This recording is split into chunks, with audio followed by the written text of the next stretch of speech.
The Instant Millionaire presents us with a powerful and original fable, one that reveals one of the most useful truths of all, that financial prosperity and a fulfilling life well lived are goals we can all achieve if we understand and practice the principles of success. Perhaps a fable is the finest form in which to present these truths, for in the childlike simplicity of a fable, we can communicate directly with the childlike simplicity of our subconscious minds and create a great many positive changes in our lives. We're very proud to be the publisher of these cassettes. The author is a genuine millionaire, and his little fable is not one to be taken lightly. We recommend listening to these cassettes repeatedly, studying and practicing the material. The Instant Millionaire is a brilliantly conceived book that can make you wealthy in a great many ways, and some are far more satisfying and valuable than material riches. And now, The Instant Millionaire.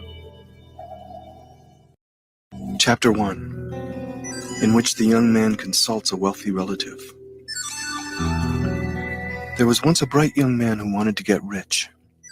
He had had his fair share of disappointments and setbacks that couldn't be denied, and yet he still believed in his lucky star. While he waited for fortune to smile, he worked as an assistant to an account executive in a small advertising agency. He was inadequately paid and had felt for some time that his job offered him little satisfaction. His heart was simply no longer in it. He dreamed of doing something else, perhaps writing a novel that would make him wealthy and famous and end his financial problems once and for all. But wasn't his ambition a bit unrealistic? Did he really have enough talent and technique to write a bestseller? Or would the pages be filled with the bleak, unfocused ramblings of his inner misery? His job had been a daily nightmare for more than a year. His boss spent most of each morning reading the newspaper and writing memos before disappearing to indulge in a 3-hour lunch. He also changed his mind continually and gave contradictory orders. But it wasn't only his boss. He was surrounded by colleagues who were also fed up with what they were doing. They seemed to have abandoned any sense of vision. They seemed to have given up altogether. He didn't dare tell any of them about his fantasy of dropping everything and becoming a writer. He knew they would treat it as a joke. When he was at work, he often felt cut off from the world, as if he was in a foreign country unable to speak the language. Every Monday morning, he wondered how on earth he was going to survive another week at the office. He felt totally alienated from the files piled high on his desk, from the needs of clients clamoring to sell their cigarettes, their cars, their beer. He had written a letter of resignation 6 months earlier and had walked into his boss's office a dozen times with the letter burning in his pocket, but he had never been quite able to go through with it. It was funny. He would not have hesitated 3 or 4 years ago, but now he seemed unsure of what to do. Something was holding him back, some kind of force. Or was it simply cowardice? He seemed to have lost the nerve that had always helped him get what he wanted in the past. He kept waiting till the time was ripe, finding all kinds of excuses for not jumping into action, wondering if he could ever really succeed. Had he turned into a perpetual dreamer? Did his paralysis spring from the fact that he was saddled with debts? Or was it because he had simply started to get old, a process inevitably triggered the minute we give up our visions of the future? One day when he was feeling especially frustrated, he suddenly thought of visiting an uncle of his who had become a millionaire. Perhaps he might be able to give him some advice, or better yet, some money. His uncle was a warm, friendly person who immediately agreed to see him. He refused to lend him any money, however, claiming he wouldn't be doing him a favor. "How old are you?" his uncle asked, after listening to his tale of woe. 32, the young man whispered timidly. "Do you know that by the time John Paul Getty was 23, he'd already made his first $1 million? And that when I was your age, I had $500,000? So how in the world is it that you're forced to borrow money at your age?" "Beats me. I work like a dog, sometimes over 50 hours a week. Do you really believe that hard work is what makes people rich?" "I guess so. Anyway, that's what I've always been led to believe." "How much do you make a year? $25,000? "Yeah, about that much," replied the young man.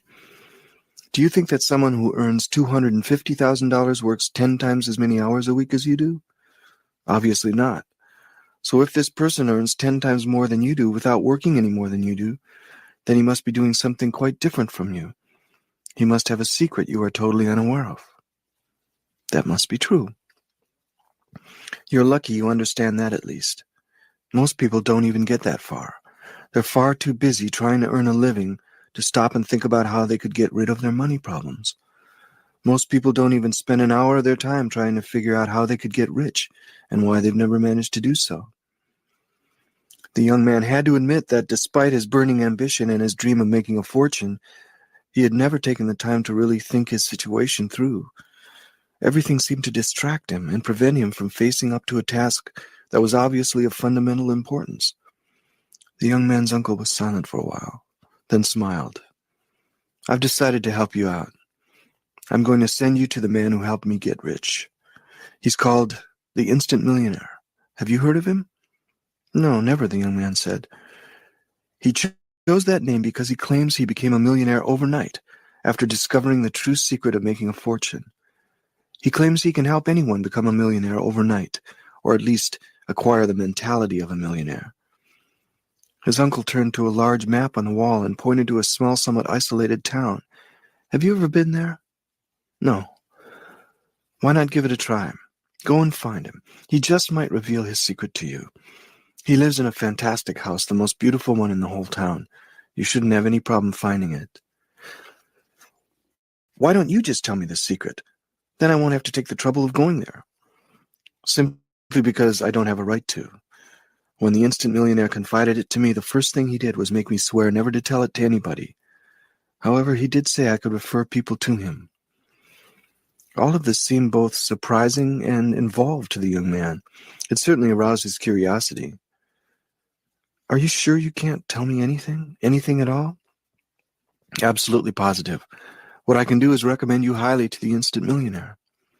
The young man's uncle pulled out a sheet of elegant writing paper from a drawer in his massive oak desk, took his pen, and hastily scribbled a few lines. He then folded the letter, put it in an envelope, and handed it to his nephew. Here's your introduction, he said, and here's the millionaire's address. One last thing. You must promise not to read this letter. If you ever do open it, despite my warning, and you still want it to work for you, you'll have to pretend that you haven't opened it. But how can you undo what's already been done? The young man didn't have the vaguest idea what his uncle was talking about, but he agreed. His uncle had always been a bit eccentric, and he was doing him a favor after all, so he decided not to press the point. He thanked him warmly and left. Chapter 2, in which the young man meets an elderly gardener. The young man sped off toward the Instant Millionaire's town, his mind racing faster than his automobile. How hard was it going to be to meet this man? Would he welcome an unannounced visitor? Would he reveal his secret method of getting rich? Just as he approached the millionaire's house, he was overcome by curiosity, and despite his uncle's words of warning, opened the letter of introduction. He was shocked. His heart rate climbed, and he broke into a sweat. He wondered whether his uncle had made a mistake or was playing a joke on him because the letter was only a blank sheet of paper. He was now at the gate of the millionaire's house and noticed a security guard. The guard had a stony expression. He looked as impenetrable as the enclosed fortress he was protecting. What can I do for you? The guard asked dryly. I'd like to meet the Instant Millionaire. Do you have an appointment? No, but... Well then, do you have a letter of introduction? The young man pulled the letter halfway out of his pocket and quickly stuffed it back again. May I see your letter? The guard pressed. The young man remembered his uncle's words. If you open the letter, you must pretend that you haven't. He handed the letter to the guard, who glanced at it. His face remained totally expressionless. Fine, he said, as he gave the letter back to the young man. You may come in. The guard showed him where to park and led him to the front door of the millionaire's luxurious Tudor-style home. An impeccably dressed butler opened the door. Can I help you? He asked. I want to meet the Instant Millionaire. He's unable to see you at the moment. Please wait for him in the garden. The butler accompanied the young man to the entrance of a garden with a glistening pond in the middle of it. He wandered in, admiring the beautiful flowers, bushes, and trees, and then he caught sight of a gardener who was bent over a rose bush. He must have been well into his 70s or 80s, and he wore a wide-brimmed straw hat that concealed his eyes.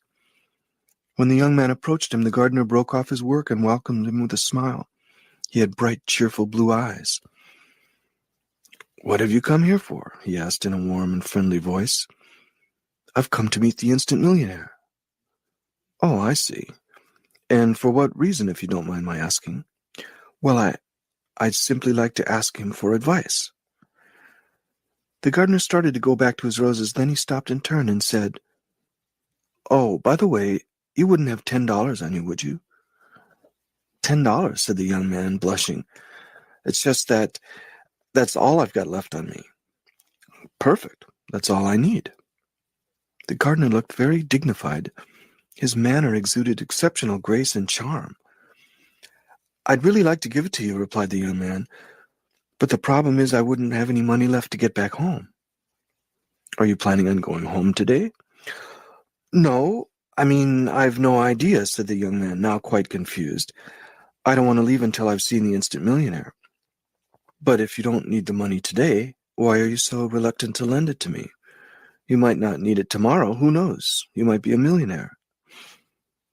The reasoning didn't sound completely logical to the young man, but he handed him the money. The gardener smiled.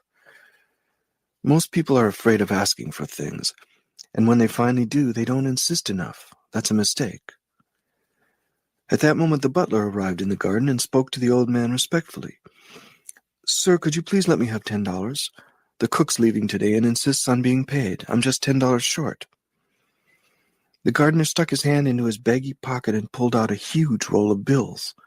He must have had thousands of dollars in cash on him, because the young man caught sight of nothing but $100 bills, except for the $10 bill on top. The gardener peeled off the bill he had just borrowed from the young man and handed it to the butler, who thanked him, bowed somewhat obsequiously, and quickly disappeared into the house. The young man was outraged. How did the gardener have the gall to confiscate the last $10 he had in the world when his pockets were stuffed with more cash than he had ever seen? "Why did you ask me for $10? He said, trying as hard as he could to conceal the rage he felt. "You didn't need it." "But of course I did. Look, I don't have any $10 bills," he said, thumbing through the fat roll of cash. "You don't think I was going to give him 100, do you?"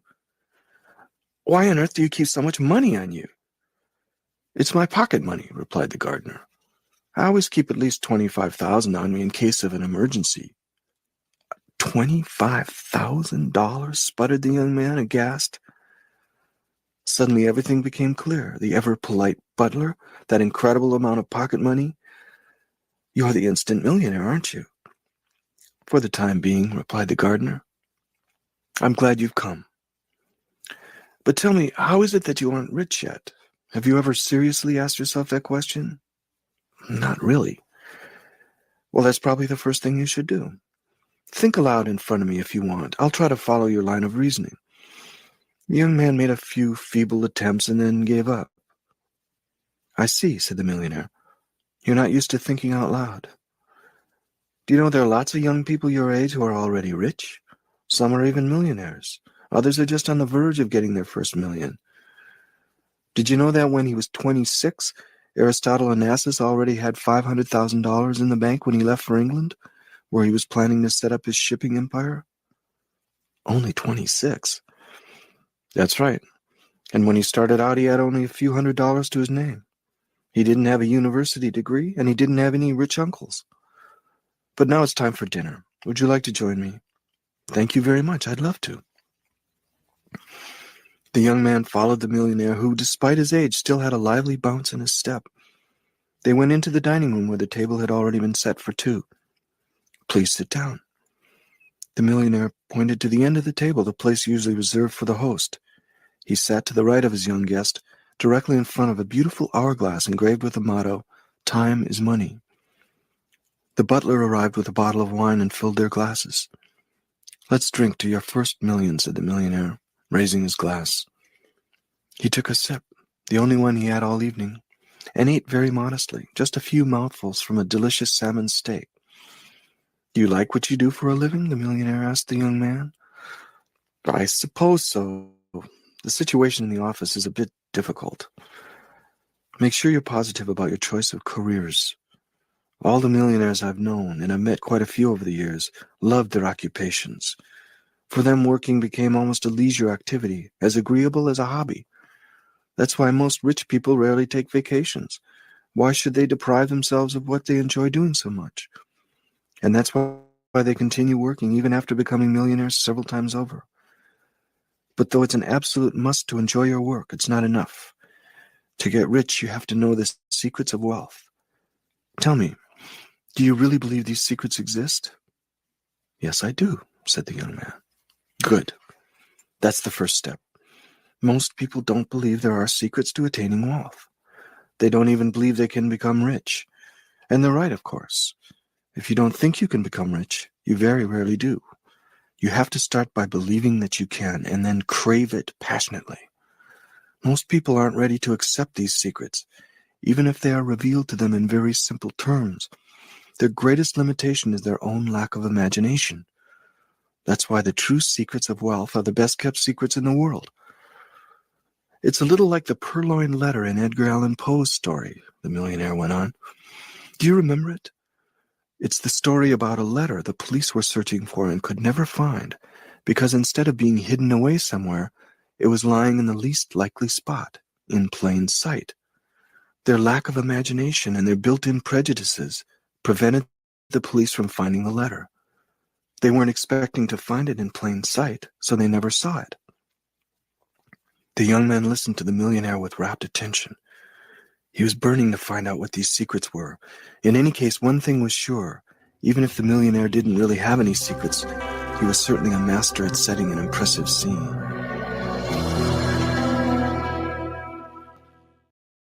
Chapter 3, in which the young man learns to seize opportunities and take risks. Now, how much money are you willing to pay to get these secrets of wealth? The millionaire's question took the young man by surprise. Even if I was willing to spend money to get it, I haven't got a dime. But if you had money, how much would you be willing to pay? Name a figure, any figure, the first one that comes to mind. The young man couldn't possibly evade the question now. The millionaire was asking for a very specific answer. I don't know, he replied. $100? The millionaire burst out laughing. Only $100? Then you don't really believe these secrets exist, do you? If you did, you'd surely be ready to pay a lot more for them. Come on, I'll give you a second chance. Name another figure. This isn't a game, but a very serious matter. The young man thought it over. I don't mind answering, he said, but remember, I'm flat broke. Don't worry about that. But if I don't have any money, my hands are tied, said the young man, bewildered. Oh my, exclaimed the millionaire. We've got a long way to go. Since time began, the rich have been using other people's money to amass their fortunes. Anyone really serious has never needed money to make money. By that I mean personal cash. Besides, you must have a checkbook on you. The young man wanted to deny it, but he had stuffed his checkbook into his pocket that morning. God knows why. He had exactly $4.28 in his account. He considered lying about it, but the millionaire had such a piercing gaze, he seemed capable of mind-reading. The young man heard himself stutter, as if he were confessing a deep, dark secret. Yes, I brought it with me. He pulled his checkbook out as automatically as a robot, even though an urge to rebel momentarily crossed his mind. He felt spellbound by this man, like someone in the hands of a hypnotist. Yet he wasn't afraid of the millionaire, for he radiated goodwill. He even seemed somewhat amused. Fine, replied the millionaire. Now can you see there's no problem? He uncapped an elegant pen and handed it to the young man. Write out a check for the amount you have in mind and sign it. But I don't know how much to write. All right, put down, say, $25,000. The millionaire uttered this figure in a perfectly straightforward way, without a shred of arrogance. What? $25,000? Said the young man. You've got to be joking. Put down $50,000 if you like, replied the millionaire, so calmly that the young man no longer knew whether he spoke seriously or in jest. Even $25,000 seems far too much. Anyway, you couldn't cash the check because it would just bounce. And all I'd get out of it would be an angry bank manager wondering whether I'd gone crazy, and he'd be right. That's exactly how I undertook my biggest deal ever. I signed a check for $250,000 and then had to scramble around to find the money to cover it. But if I hadn't made out that check right then and there, I'd have missed an excellent opportunity. That was one of my first major business lessons, he said. People who waste time waiting for all the perfect conditions to fall into place never get anything done. The ideal time for action is now. Another lesson this little exercise can teach you is this. If you want to succeed in life, you have to make sure you have no choice in the matter. You have to put your back to the wall. People who vacillate and refuse to take risks because they don't have all the elements in hand never get anywhere. The reason is simple. When you cut off all your exits and put your back to the wall, you mobilize all your inner powers. You want something to happen with every fiber of your being. So why hesitate now, young man? Put your back to the wall. Make out that $25,000 check to me. The young man wrote out the check, slowly filling in the numbers, then the words. But when he came to sign it, he simply couldn't do it. I've never written a check as large as this in my life. If you really want to become a millionaire, you'll have to start someday. You'll have to get used to signing checks much larger than this one. This is only the beginning. But the young man still couldn't sign it. Everything was happening so quickly. He was just about to hand over a check for $25,000 to a man he just met and who was promising some pretty dubious secrets in exchange. What's stopping you from signing? Asked the millionaire. Everything's relative under the sun. In no time at all, this amount will appear insignificant to you. It's not the amount, mumbled the young man. Well, what is it then? I know why you can't sign it. You don't really believe my secrets will turn you into a millionaire. If you were absolutely convinced, you'd sign in a flash. Tell me, if you were absolutely positive that these secrets would help you earn an additional $100,000 in less than a year, without having to work harder than you do now, even by working less, would you sign that check? Sure I would, he was forced to agree. I'd make a $75,000 profit. So sign it. I guarantee that you'll be able to earn that amount. Would you be willing to put that in writing? The millionaire burst out laughing once again. I like you, young man. You're determined to cover your back. That's often a very prudent thing to do. Even if you're absolutely sure about your resources, it doesn't mean you should trust the first person who comes your way. He left the table, rummaged about in a drawer, and pulled out a ready-made agreement. This didn't sit very well with the young man. Was the millionaire mass-producing his secrets and selling them to every Tom, Dick, and Harry who showed up? The millionaire signed the guarantee and handed it to the young man, who skimmed it over quickly, satisfied with what he'd read. Then the old man suddenly changed his mind. I've got another idea, he said. How about a bet? He took a coin from his pocket and bounced it up and down in the palm of his hand. Let's play heads or tails. If I lose, I'll give you the $25,000 cash I have in my pocket. If I win, you give me the check. In either case, let's forget about the guarantee. The only problem, the young man said, is what I told you. There's almost nothing in my account. Even if I give you this check, you won't be able to cash it. No problem, said the millionaire. I'm in no hurry. Why not post-date it a year from now? The young man hesitated. All right, under those conditions, I accept the bet. He had now calculated that in any event he had a full year to change banks, close his account, or simply stop the check. He had nothing to lose. And with the millionaire's new offer, he could even earn $25,000 in a few seconds flat without having to do an ounce of work. A self-satisfied smile flitted across his lips in spite of himself. He hoped the millionaire hadn't noticed it. The millionaire then proposed a minor clarification, which immediately confirmed the young man's doubts. There's just one thing. Should you lose the bet, you have to solemnly swear that you'll honor this check. The young man tentatively gave his word, but just as the millionaire was about to toss the coin, he abruptly interrupted him. May I see the coin? The young man asked. The millionaire smiled. No doubt about it. I really like you, young man. You're cautious. That'll help you avoid a lot of mistakes. Just make sure it doesn't cause you to miss out on a lot of good opportunities.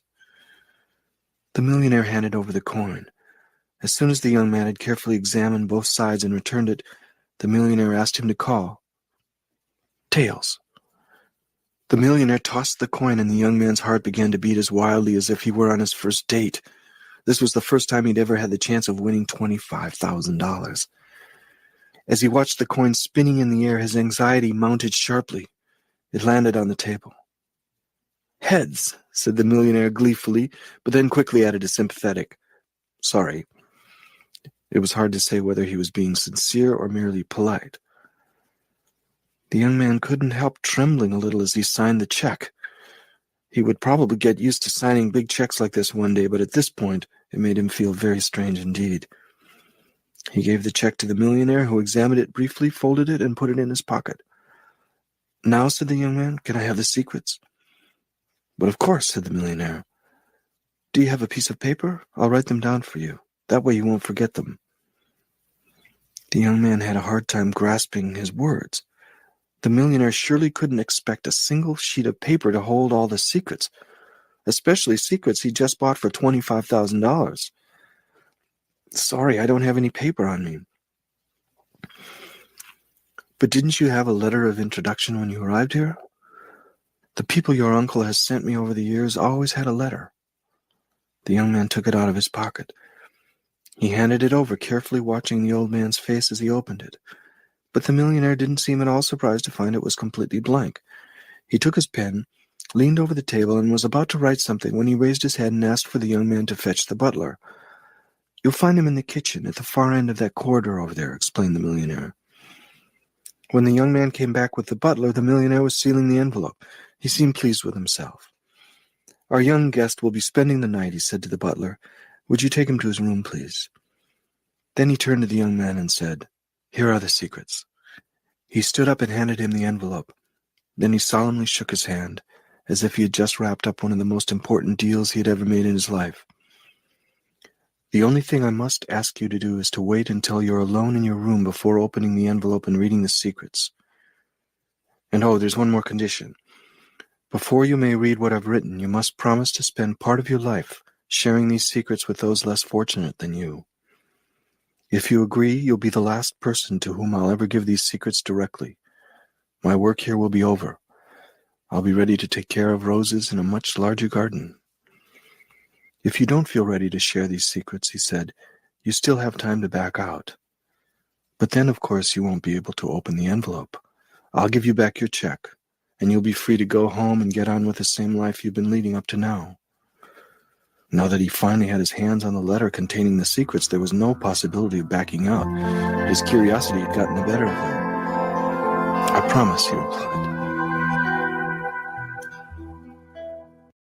Chapter 4, in which the young man finds himself a prisoner.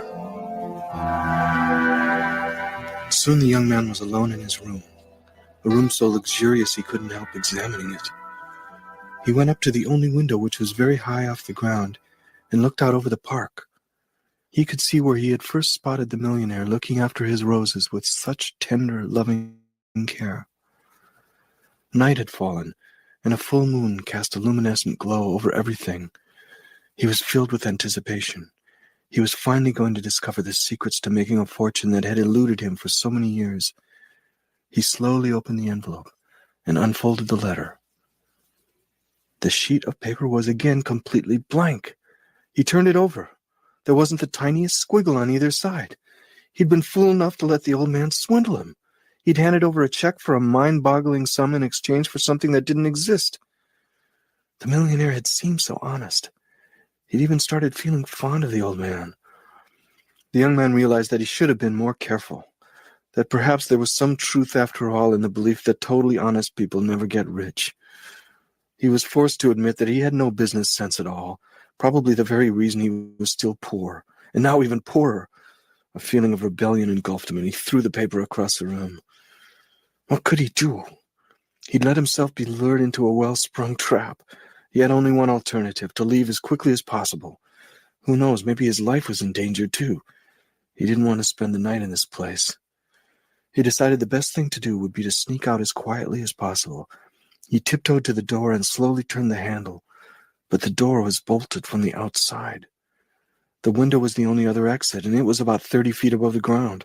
If he jumped, he'd surely break his neck. The only option was to ring for the butler. He pulled the bell and waited. No one came. He rang again. Nothing.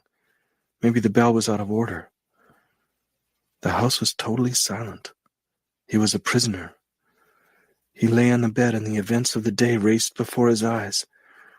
There was little he could do to fight off the feeling of absurdity that was beginning to overwhelm him. The blank sheet of paper he had bought for $25,000 kept drifting before him, as if bent on mocking him. Sleep finally overtook him. He dreamed of a stranger luring him repeatedly to sign a thick document of the utmost importance, as if his life depended on it. He protested vehemently. There must be some mistake. The document is totally blank.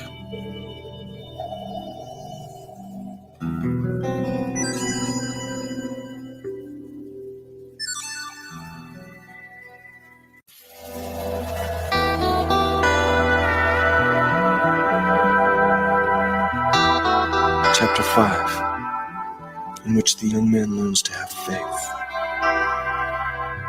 The next morning, the young man felt as if he'd been run over by a 3-ton truck. He glanced at himself in the mirror. He had slept in his clothes and looked awful, but it only bolstered his determination. He had one thought in mind: to find the old man, give him back his secret, and get his check back.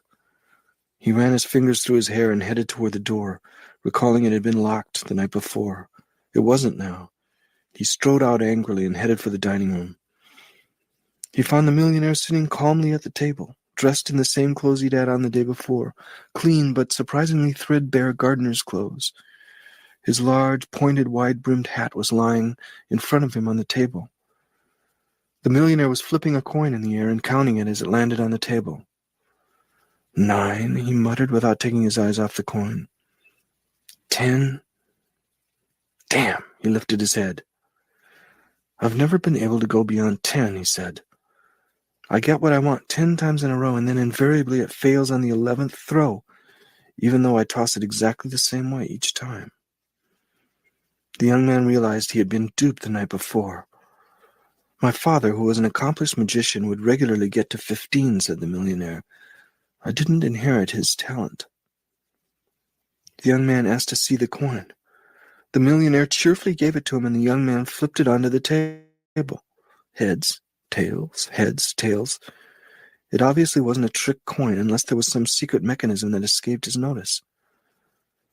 There was nothing dishonest about our bet yesterday, said the millionaire. I simply displayed my skill at handling money. Some people take skillfulness for dishonesty, but they're two very different things. The young man brandished the letter and threw it on the table. You did a fine job of tricking me, sir. You made yourself some easy money there, $25,000 for a blank sheet of paper. It's the secret of wealth, the millionaire said. Well, you're going to have to explain yourself. Do you take me for an idiot? An idiot? Of course not. You're simply lacking in insight. It's quite normal. Your mind is still immature. Maybe it is, but I can certainly recognize a blank piece of paper when I see one. I assure you, you can become very rich indeed with just this blank piece of paper. That's all I needed to become an instant millionaire way back when. But since I must soon go back to tend my beloved roses, I'll help you. Listen carefully, because as soon as you apply this secret successfully, you'll have to share it with others. Once you've freed yourself of the shackles of poverty, you'll have to show the way to those still bound hand and foot. May I ask you to repeat the promise you made yesterday? There was no doubt about it, the millionaire was an extraordinarily persuasive man. Just a few minutes before, the young man had been ready to curse him, and now he was listening attentively. He repeated his promise. I must warn you that becoming a millionaire will probably seem too easy, but don't let simplicity deceive you. Each time you begin to have doubts, remember Mozart. True genius resides in simplicity. You'll tend to have doubts in the beginning. With time, as wealth is magnetically attracted to you in a most unexpected way, you'll begin to understand. That's exactly what I've been hoping for with all my heart, the young man said. To understand. So much the better. Once you've grasped this secret, you'll know why you believe in it. But in the beginning, despite its simplicity, this secret will seem so surprising that you'll be incapable of understanding it, or even believing it for that matter. So I have to ask you to make a small leap of faith. If the secret exists, you'll have gained everything because of your faith. If it doesn't, you won't have lost a thing. Chapter 6, in which the young man learns to focus on a goal. Feel free to ask me any questions that cross your mind, said the millionaire. It'll be a pleasure for me to answer them. Soon you won't be able to do so. Our time together is limited, so let's not waste it in futile discussions. Here's a pen. Do you have that piece of paper? Here it is. Do you really want to become rich? I most certainly do. All right then. Write down the amount of money you want and how much time you'll allow yourself to acquire it. Do you think money's going to drop like pennies from heaven just because I write a couple of numbers down on paper? Yes, I do, said the millionaire. I warned you that the secret would be simple.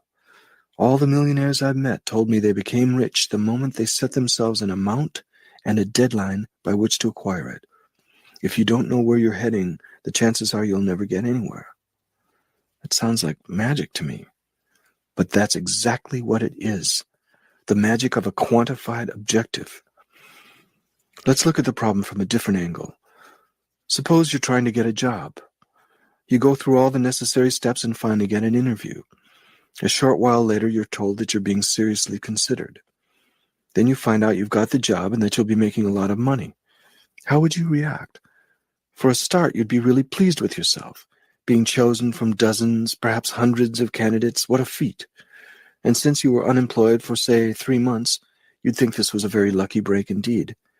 But once your initial euphoria had passed, what would be your next reaction? Well, I'd wonder when the job would start, said the young man. Then I'd like to know the exact meaning of a lot of money. All things being relative, I'd try and find out exactly how much the salary was going to be and what kind of benefits would be offered. Good. If, for example, you asked your new boss what he meant by a lot of money, and all he was willing to do was guarantee that you would definitely earn a lot, you wouldn't be satisfied, would you? Worse yet, you'd probably start having second thoughts about his honesty. The fact that he refused to name a specific figure could quite possibly mean that there was something shady going on, and that your salary wasn't going to be as generous as he'd been implying. And if he refused to tell you the exact date you were supposed to start the job, you would really be suspicious, wouldn't you? You'd try to pin him down. I suppose I would, agreed the young man. And if you insisted on it and still couldn't get the details you wanted, you might just turn it down and start looking elsewhere. In fact, you'd be fully justified in doing so. You're right. The offer leaves a lot to be desired. The millionaire looked content. He paused a moment before proceeding, his lips still set in a teasing but good-natured smile. The questions you asked your potential employer were aimed at getting hard facts, right? Just knowing that you were going to earn a lot of money wasn't enough. You also wanted to know how much. Finding out that you'd been given the job didn't satisfy you either. You wanted to know the exact starting date. And you'd probably want all of this in writing, because a contract adds backbone to verbal agreement. Spoken words are ephemeral, but the written word is permanent. What most people, or at least the unsuccessful ones, are unaware of is that life gives us exactly what we ask from it. The first thing to do, therefore, is to ask for exactly what you want. If your request is vague, whatever you get will be just as muddled. If you ask for the minimum, you'll get the minimum. Any request you make must be absolutely precise. As far as monetary wealth is concerned, you must establish an amount and a deadline by which to make it. What do people generally do? Even those who want money and lots of it make the same mistake. They don't establish an exact amount and a deadline by which to make it.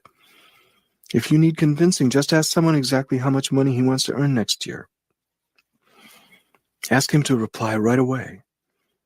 If this person is really on the road to success, if he really knows where he's going, and if he doesn't mind confiding in you, he'll be able to answer immediately. 9 out of 10 people, however, will be incapable of answering this simple question off the top of their heads.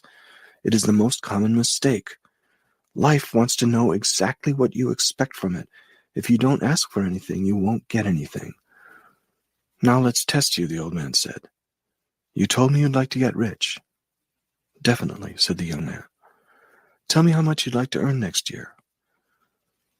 The young man found himself at a loss for words. He had had no trouble following the old man's line of reasoning. In fact, he had agreed with it wholeheartedly. And yet he had to admit that he belonged to the vast majority of people who want to get rich but don't know how much they want to make. He was embarrassed. I don't know, he was forced to admit, but I think I've just understood one of my mistakes, perhaps the most fundamental one. It is a serious mistake, said the instant millionaire. Let's try to correct it. Come on, write down the amount you have in mind. I really don't have the vaguest idea, muttered the young man. And yet it's so easy. Write down the amount you'd like to earn in the next year. I know what we'll do. Take a few minutes to think it over. When the time's up, you've got to write down an amount. We've already established the deadline, 1 year from today. So all you have to think about is the amount. Get going. Time's slipping away. As he said this, he picked up the golden hourglass on the table and turned it over. The young man quickly got into the spirit of the game and realized it was the first time he'd had to concentrate so hard in his life. All sorts of numbers flitted about uncontrollably in his head. Time was running out. When the last grain of sand had fallen, he still hadn't settled on a specific figure. Good, said the millionaire, who hadn't taken his eyes away from the hourglass. What figure do you have in mind? The young man finally picked the most expansive figure he thought he was capable of making and slowly wrote down the numbers. Only $50,000, exclaimed the millionaire. That's pretty low, but it's a start. I would have preferred $500,000. You've got quite a lot of work to do before becoming an instant millionaire. But you'll see, it won't be as tiring as most people imagine it to be, and it'll be the most important work you'll ever do in your life, no matter what occupation you end up choosing. It's called working on yourself. Chapter 7, in which the young man gets to know the value of self-image. The butler came into the dining room carrying coffee and croissants, and the young man ate while the lesson continued. I'm going to ask you a series of questions, said the millionaire, to help you understand what happened to you during your few minutes of reflection. The first thing you must realize is that the amount you wrote down on that piece of paper means much more than you think it does. In fact, that amount represents almost to a penny what you think you're worth. In your eyes, whether you're willing to admit it or not, you're worth $50,000 a year. Not a penny more and not a penny less. I don't see how you can say that, said the young man. The fact that I chose that particular amount means I'm level-headed and have both feet on the ground. I just can't see how I can earn more for the time being. After all, I don't have a very well-paying job or a degree or anything in the bank. Your way of thinking is valid to an extent, said the millionaire. In any case, I respect it. The only problem is this attitude is the cause of your current situation. External circumstances are not really very important. Keep this well in mind. All the events in your life are a mirror image of your thoughts. Your mind can't grasp this principle if you continue to accept the widespread illusion that external factors determine your life. In reality, everything in life is a matter of attitude. Life is exactly as you picture it. Everything that happens to you is a product of your thoughts. So if you want to change your life, you must start by changing your thoughts. No doubt you consider this a bit trite. Many rational individuals stubbornly refute this principle. But the truth is, all those who have accomplished great things in life, regardless of the field, have always ignored the objections raised by strictly rational thinkers. This certainly doesn't mean I'm against intelligence in any way. Quite the contrary. Reasoning and logic are essential in order to achieve success, but they aren't enough. They must be instruments and faithful servants, nothing more. In most cases, reasoning and logic become roadblocks in the way of great achievement, because great things are created only by those who have faith in the powers of the mind. Successful people never let circumstances bother them too much. When you come down to it, the circumstances facing great achievers in the past were just as difficult, and often even more difficult, than those facing their contemporaries, but this simply caused them to reach even deeper to tap their inner strength. Those achievers firmly believed that they could accomplish great things. All those who became rich were deeply convinced that they could get rich, and that's why they succeeded. But let's get back to our piece of paper and answer this question. The $50,000 figure you wrote down was surely not the largest one that came to your mind, was it? You're right, it wasn't. What was it then? My head was crowded with so many numbers. For instance, well, $100,000. And why didn't you write it down? I don't know. I suppose it seemed totally out of reach. It'll remain that way until you believe you can reach it. Since you started with only $50,000, we've got a big job ahead of us. And if we don't do it, it'll take you a very long time to become a millionaire. So write down the highest figure that now seems achievable to you. Stretch yourself. After a moment of reflection, the young man wrote down $75,000. Congratulations, the millionaire responded quickly.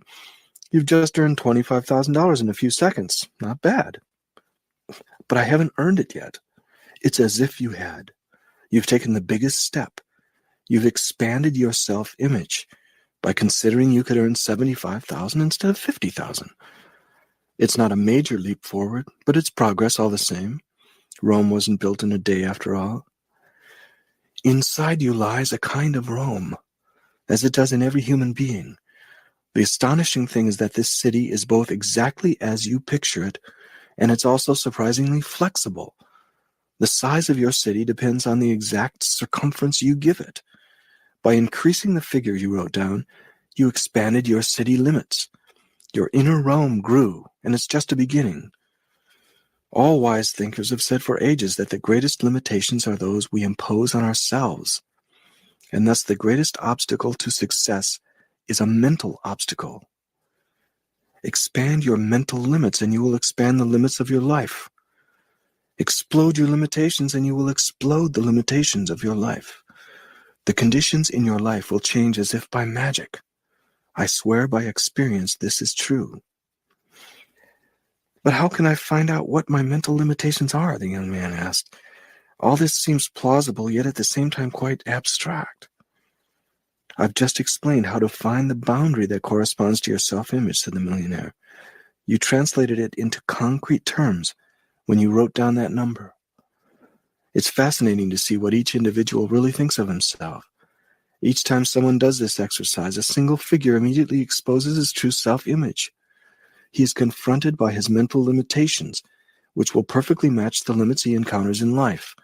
Life will bow before the limits he sets for himself, whether he is aware of this or not. People who generally fail are the least conscious of these key principles of success and wealth. Successful individuals have become aware of this phenomenon and have done their utmost to work on their self-image. The easiest way to work on this self-image in the beginning is to take a blank sheet of paper and write down steadily increasing amounts. Let's start our little exercise over again. Write down a much bolder figure this time. The young man thought for a few seconds and, squirming, wrote down $100,000, confessing that this was the maximum he could imagine earning. Maybe it's the maximum you can imagine, but it's definitely not the maximum you could actually earn. That's a pretty modest figure. Some people earn it in a month, others in a week, even a day, every day of the year. However, let me congratulate you. You've made astounding progress. You've doubled your earnings and considerably extended your mental boundaries. Not as much as I would like, but I don't want to rush you. You have to start by setting yourself an objective that you consider bold, but at the same time reasonable. The secret of any goal is that it must be both ambitious and within reach. But don't forget that most people are overly conservative. They're afraid to burst through their mental limitations. They've turned their mental limitations into a kind of habit. They're used to going without. They're convinced that's what life is all about. They're scared to dream. You mustn't be afraid of expanding your mental boundaries. What you can accomplish in an hour, merely by writing down a series of larger and larger numbers, is amazing. You've managed to double your goal within a few minutes. Later on, when you're alone, do this next exercise. Sit down in the privacy of your own room and write out the course of your financial destiny. This is how to do it. Write, in 6 years to the day, I will be a millionaire. This is the practical application of my secret to becoming an instant millionaire. You'll probably object to the fact that it'll take you 6 long years to become a millionaire. I agree, but it'll take you only a second to activate the secret key that will ensure your financial destiny and fortune. As for me, I started out with some cash that an old millionaire lent me, equivalent to about $25,000 in today's dollars, and it took me precisely 5 years and 9 months to make my first million. Ever since then, I've made it prosper by using the same formula over and over, with ever-increasing numbers. This formula has always made some people laugh, and that's not going to change. However, the ones who laugh aren't rich. The young man shook his head pensively. He was half convinced, but it all seemed a bit too easy. Obviously, continued the millionaire, this formula is effective for those who want to become something other than millionaires. After all, not everyone cherishes that ambition. And that's precisely the beauty of this secret. It works equally well for any dream, from the most modest to the most extravagant. It can make you an extra $5,000 a year, or double your income in a year. Something that's totally feasible, by the way. So if you don't mind, go and spend some time in your room while I go back to my roses and write the sentence I gave you. In 6 years to the day, I will be a millionaire. I will therefore be a millionaire on, and then write the month, the day, and the year. Make sure you take note of every impression that comes into your mind, no matter what it may be. You'll find some paper in the desk. Remember one thing. As long as you aren't used to the idea of becoming a millionaire, as long as it isn't an integral part of your life and thus of your innermost thoughts, nothing can help you become a millionaire. Go now and reflect on my formula, or affirmation as you may wish to call it. Let it become your guiding principle during the next 6 years. Chapter 8, in which the young man discovers the power of words.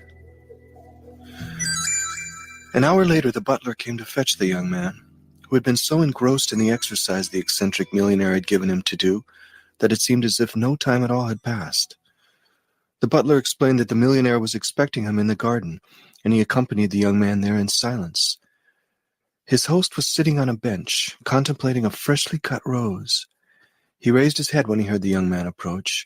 A gentle smile lit his face. He was radiant. In fact, he seemed almost ecstatic. "So how did it go?" he asked. "Did the exercise work out all right?" "Yes, it did, but I've got a lot of questions." "That's what I'm here for." He invited the young man to sit next to him. "What bothers me in particular," he told the old man, "is that I just can't see how I can become a millionaire in 6 years, even if I do write down this crazy sentence and meditate on it. How can I convince myself that I can become a millionaire? I don't even know which field I want to work in, and I still feel I'm pretty young to become a millionaire. Youth is no obstacle. Countless people became rich at a much younger age than yours. The major obstacle is not knowing the secret, or knowing it and not applying it. I feel ready to apply it, but the only trouble is that I don't think I can honestly convince myself that I can become a millionaire. There's basically only one way to do it, and it's the same method you use to persuade yourself that you can't become a millionaire, even if you want to. During the next few days, or few weeks at the most, you are going to develop the attitude of an instant millionaire. Naturally, it's going to take some time to undo everything you've built up over the years. The secret to developing this personality resides in words combined with images, which are the special way in which thoughts express themselves. Each thought you have tends to manifest itself in your life in one way or another. The stronger a person's character is, the more powerful his thoughts will be, and the more quickly they will tend to manifest, thus shaping the circumstances of his life. This undoubtedly inspired the early Greek philosopher Heraclitus to observe, character equals destiny. Desire is what best sustains your thoughts. The more passionate your desire is, the more quickly the thing you want will spring up in your life. The way to become rich is to desire it fervently. In every area of life, sincerity and fervor are necessary ingredients of success. "And yet I sincerely wish to be rich," said the young man. "I've been doing everything possible for years now, but nothing's worked out." Ardent desire is necessary, but not enough. What you lack is faith. You must believe that you will become a millionaire. How can I get this faith? I've read a great many books on this subject, and what my own mentor taught me corresponds to the conclusions reached in them. The way to obtain faith is through the repetition of words. Words have an extraordinary impact on our inner and outer lives. Words are omnipotent. Most people are totally unaware of this principle and fail to use it. No, I take that back. They do use the power of words, but generally to their detriment. I don't want to contradict you, said the young man, but I think you're exaggerating. I can't really see how words can help me become a millionaire. They have some importance, but certainly other things are more important and more powerful. The millionaire didn't respond. He was absorbed in his own thoughts for a moment. Then he said, "In the desk up in your room I left a booklet that explains this theory in a very enlightening way. Go and find it. It's very short. Read it and then come down again. We'll continue our discussion then." The young man went back to his room, closed the door, and searched for the booklet in the desk. There was no booklet, but he found a letter that was apparently addressed to him, even though it didn't have his name written on it. It was inscribed, "Letter to a Young Millionaire." He opened it. It contained a single word written in red ink, "Farewell." It was signed, "The Instant Millionaire." The young man's heart began to flutter like a butterfly gone mad. At that moment he heard a strange sound behind him. He turned around and saw a computer he had not previously noticed. The printer was spitting out some words extremely fast. The young man approached it and began to read the printout. It contained one sentence repeated over and over again. "You have an hour left to live. You have an hour left to live. You have an hour left to live." If this was a joke, it was certainly in bad taste. It had to be a joke, though. Why would the instant millionaire want him to die? The young man hadn't done anything to him, but everything was so strange in this place. Maybe the millionaire was a madman, hiding his murderous tendencies behind a veneer of kind-heartedness. The young man was terribly confused. He was sure of one thing, however. Whether or not this was a joke, he wasn't going to take any risks. He was going to make his escape and forget about his check and the magical theories the millionaire had used to fuel his gullible imagination. He threw the letter on the floor and made for the door. But again, it was firmly locked. He was overwhelmed with panic. He shook the handle, trying to force the door open, but it was hopeless. The young man went wild. He ran to the window and saw the millionaire working in the garden. He shouted to him. No answer. He screamed more frantically. Again, no answer. The butler stepped into the garden, and the young man called out to him in a hysterical voice. But it was as if his shouts didn't exist. What kind of horrible nightmare was he going through? He called again and again. Another servant appeared a few paces behind the butler. He too was completely oblivious to the prisoner's screams for help. The young man became more and more desperate. As he spun around helplessly, he spotted a telephone. What an idiot he was. Why hadn't he thought of that last time? Perhaps, like the computer, it hadn't been there. He called the operator and asked for the nearest police station. She gave him a number. She had a most unusual voice. He called quickly, but got a busy signal. What an exasperating sound. He called again, still busy. He tried again and again and again, then noticed that the number he was calling was right before his eyes. It was the one on the telephone he was using. He was calling his own room. He frantically searched for something with which to pry open the door. As he passed the window, he noticed a man approaching the house. He was wearing an immense black cloak and a wide-brimmed black hat. The young man's chest was constricted. He was almost suffocating with terror.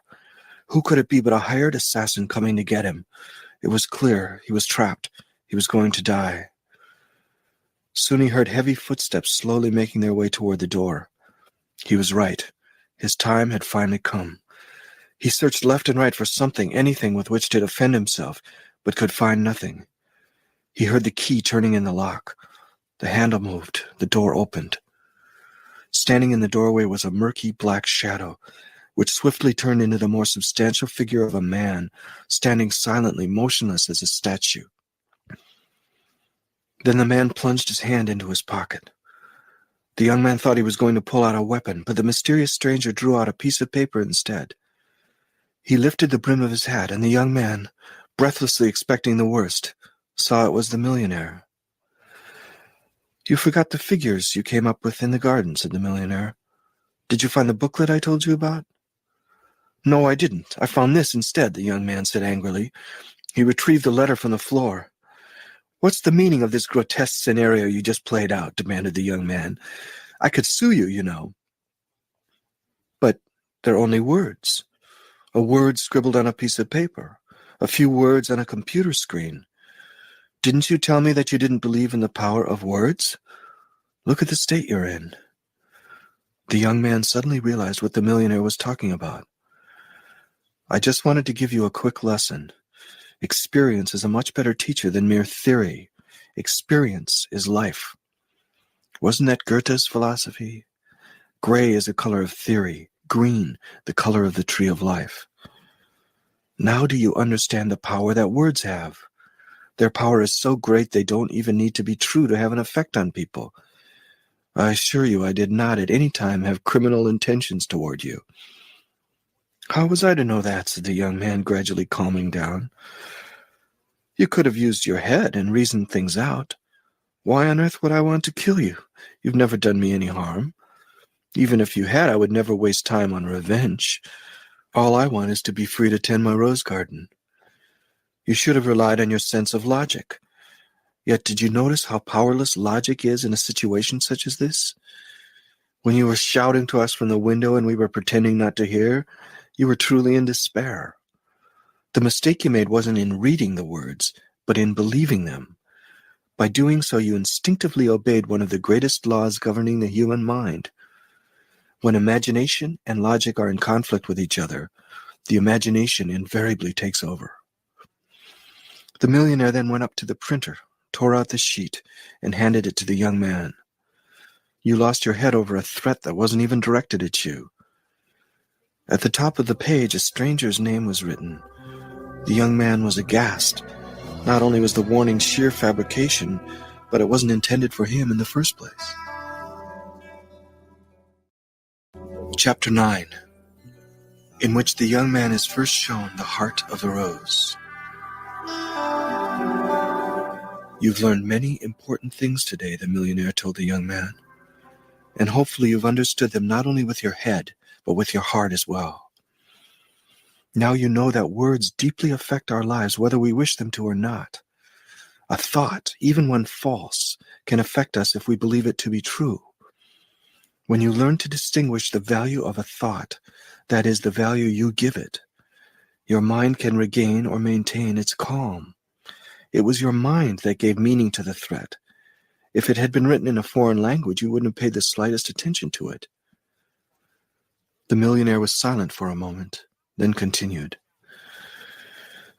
In the future, each time you come face to face with a problem, and the road to fortune is strewn with obstacles, remember this particular threat.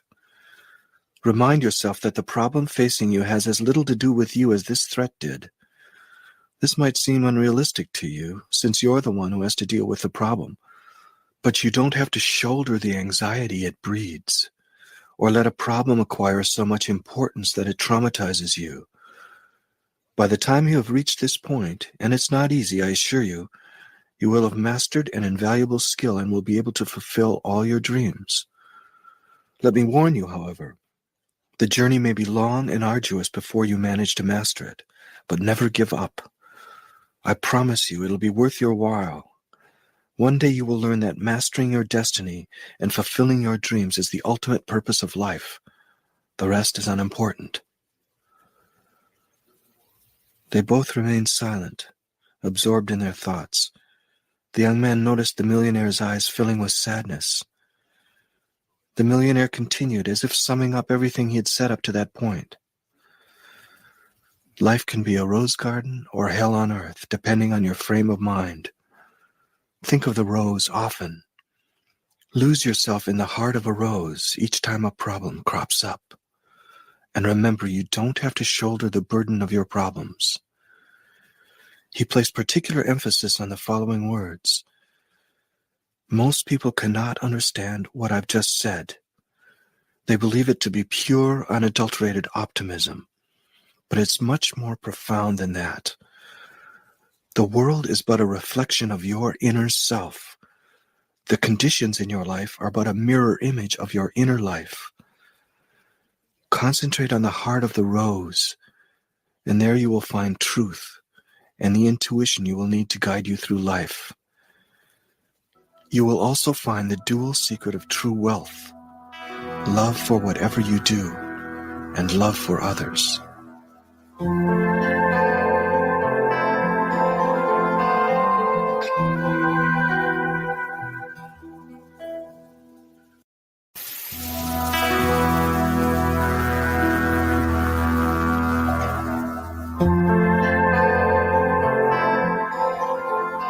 Chapter 10, in which the young man learns to master his unconscious mind.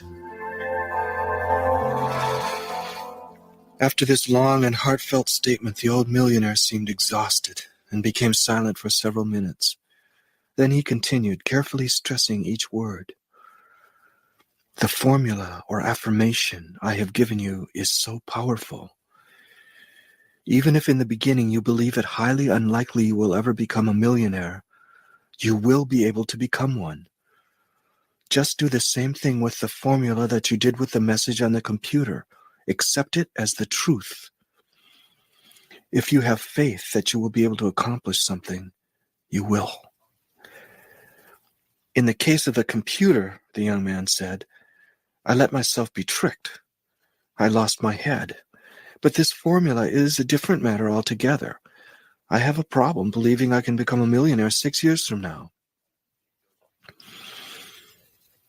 Even if you don't believe in the formula now, it'll begin acting on you. The more you internalize it, the more powerful it becomes. It's not your reasoning or conscious mind that you must convince. Remember the threat. Part of you, your imagination, accepted it as real. And the imagination is what some people call the unconscious mind. It is the hidden part of your mind, and much more powerful than the conscious part. It guides your entire life. I could spend hours talking to you about the theory of the unconscious, but it's enough for you to know that the unconscious is extremely susceptible to the power of words. Now do you know why you were having so much difficulty believing the undeniable fact that you can become a millionaire in less than 6 years? Sorry, I don't. Well, the fact remains that for years and years you've been telling yourself you can't.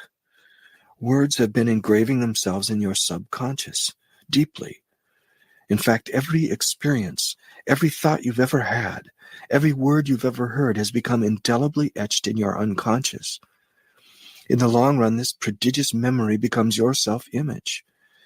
Without realizing it, your past experiences and your inner monologue have convinced you that you aren't the type of person who can become a millionaire, even if, objectively speaking, you have all the qualities to do so, and you could do so more easily than you can imagine. Like everyone else, your self-image is so powerful that it unwittingly becomes your destiny. Outer circumstances end up matching the image you have of yourself with amazing precision. To become rich, you have to create a new self-image. Perhaps I can. I'm quite willing to try. The only snag is that I'm not really sure where to start. Think about the threat you experienced. It wasn't real, yet it affected you as if it was. All you have to do is play the same trick on yourself. Your unconscious won't be any the wiser for it. From the time you were a child, each suggestion you accepted, even though it was false, in effect tricked your unconscious. You may have accepted something that was patently untrue. So now you're going to experience the same thing. Your unconscious can be influenced at will. It is as easy as child's play. And once it has been influenced in the way you want it to be, you will be able to obtain exactly what you want out of life. Why? Because your unconscious will be convinced that you can obtain all these things. It will accept them as true in the same way that it's now accepting the fact that you can't get more out of life. This ties in with what I said earlier. Man is the reflection of the thoughts stored in his unconscious. The most important thing is to pretend as best you can that something is true. Why does this work with the unconscious? Simply because, though the unconscious may be powerful, it cannot discriminate between truth and falsehood. Yes, but what happens if there's a conflict between my conscious and unconscious? What happens if my conscious mind refuses to accept the idea of wealth? The best solution is repetition. This technique is commonly called self-suggestion. Each one of us is subject to it throughout our lives. Every day we are influenced by inner and outer suggestions. The inner monologue that all of us live with continually shapes our lives. Some of us repeat to ourselves that we will never be successful because we come from a family of losers, or because we've had failures, or because we think we haven't had enough education, or don't have enough money or skills or intelligence or management ability or good luck, and on it goes. So we drift from failure to failure, not because we don't have the necessary qualities to succeed, but because that's how we unconsciously picture ourselves.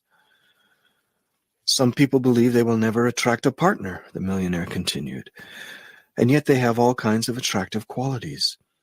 Potential partners run from them like the plague. The power of their self-image, which is a reflection of the unconscious, is responsible for this. It brings about the circumstances that make others avoid them. But the repetition of negative formulas, which have such a tremendous impact on our lives, can be used in a different way. And that's what we're going to do. The unconscious is a slave that can dominate us because it is immensely powerful. But it is also blind, and you have to learn how to play tricks on it. The young man didn't fully understand everything the millionaire was saying, yet he was eager to find out more. The beauty of this theory is that you don't really have to believe it to use it, the millionaire said.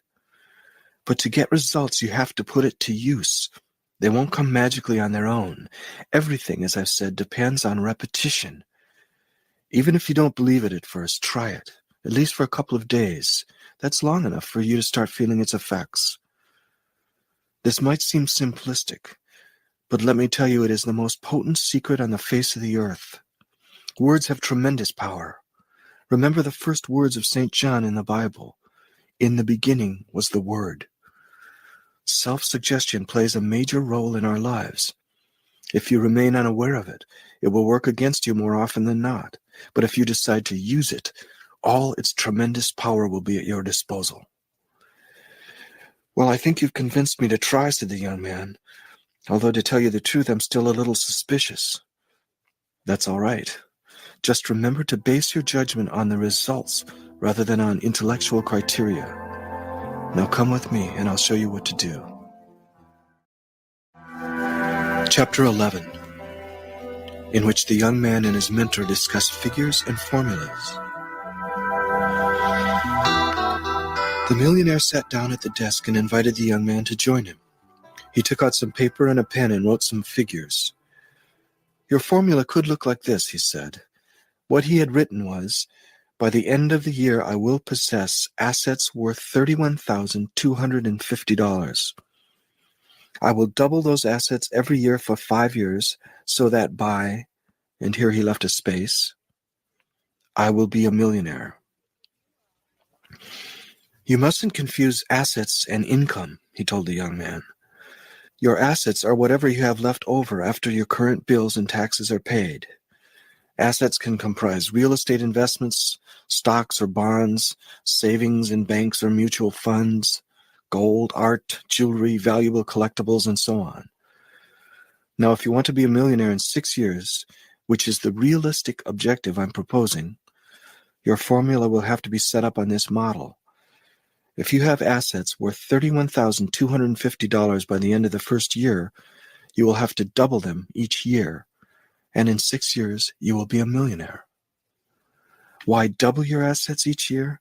Because it's a simple operation that your subconscious can easily handle, and it's easy for you to remember.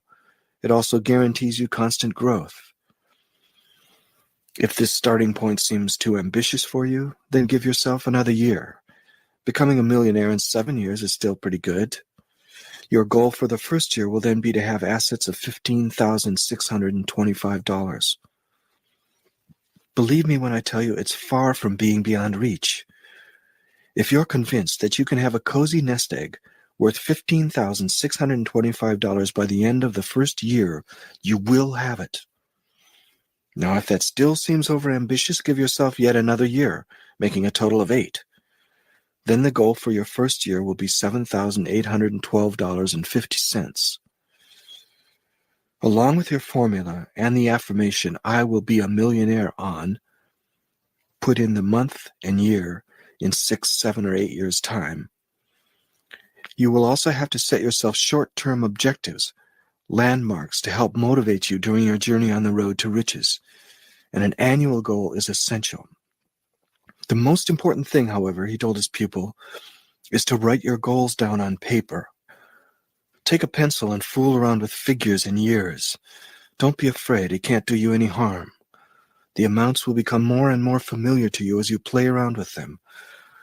Millions of people want to get rich, and yet not 1 out of 100 takes the initiative to outline the route he intends to take to reach his goal. Be different. Set up your plans and charts. Work out projections until you've found the plan that suits you. It'll be your plan.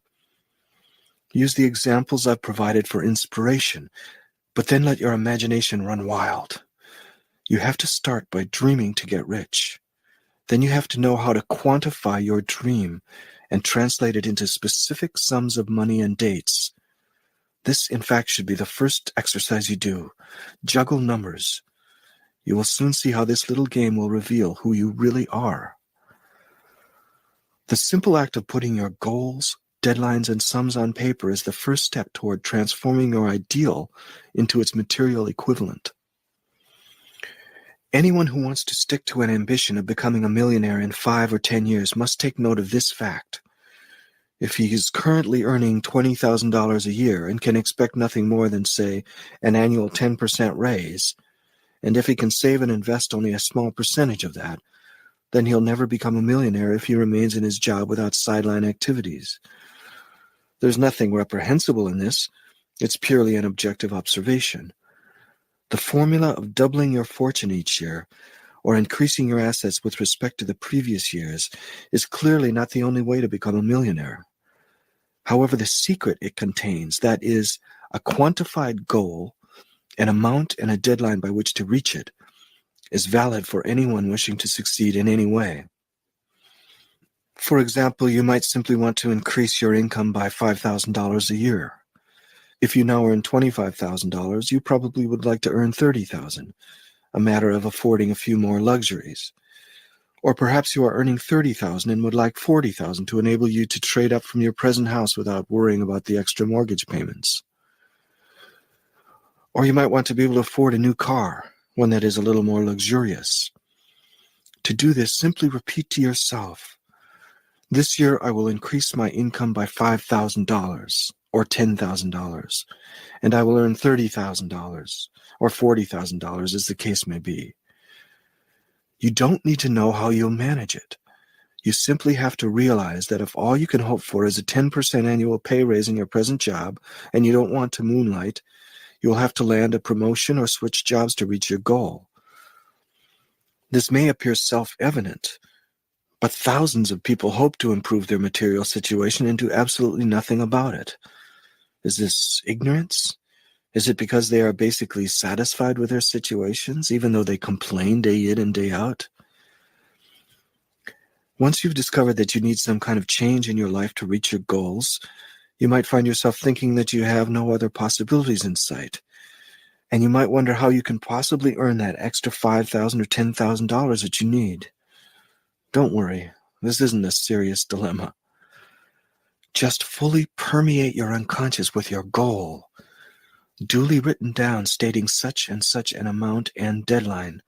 Your unconscious will do the rest. Then just stay on your toes.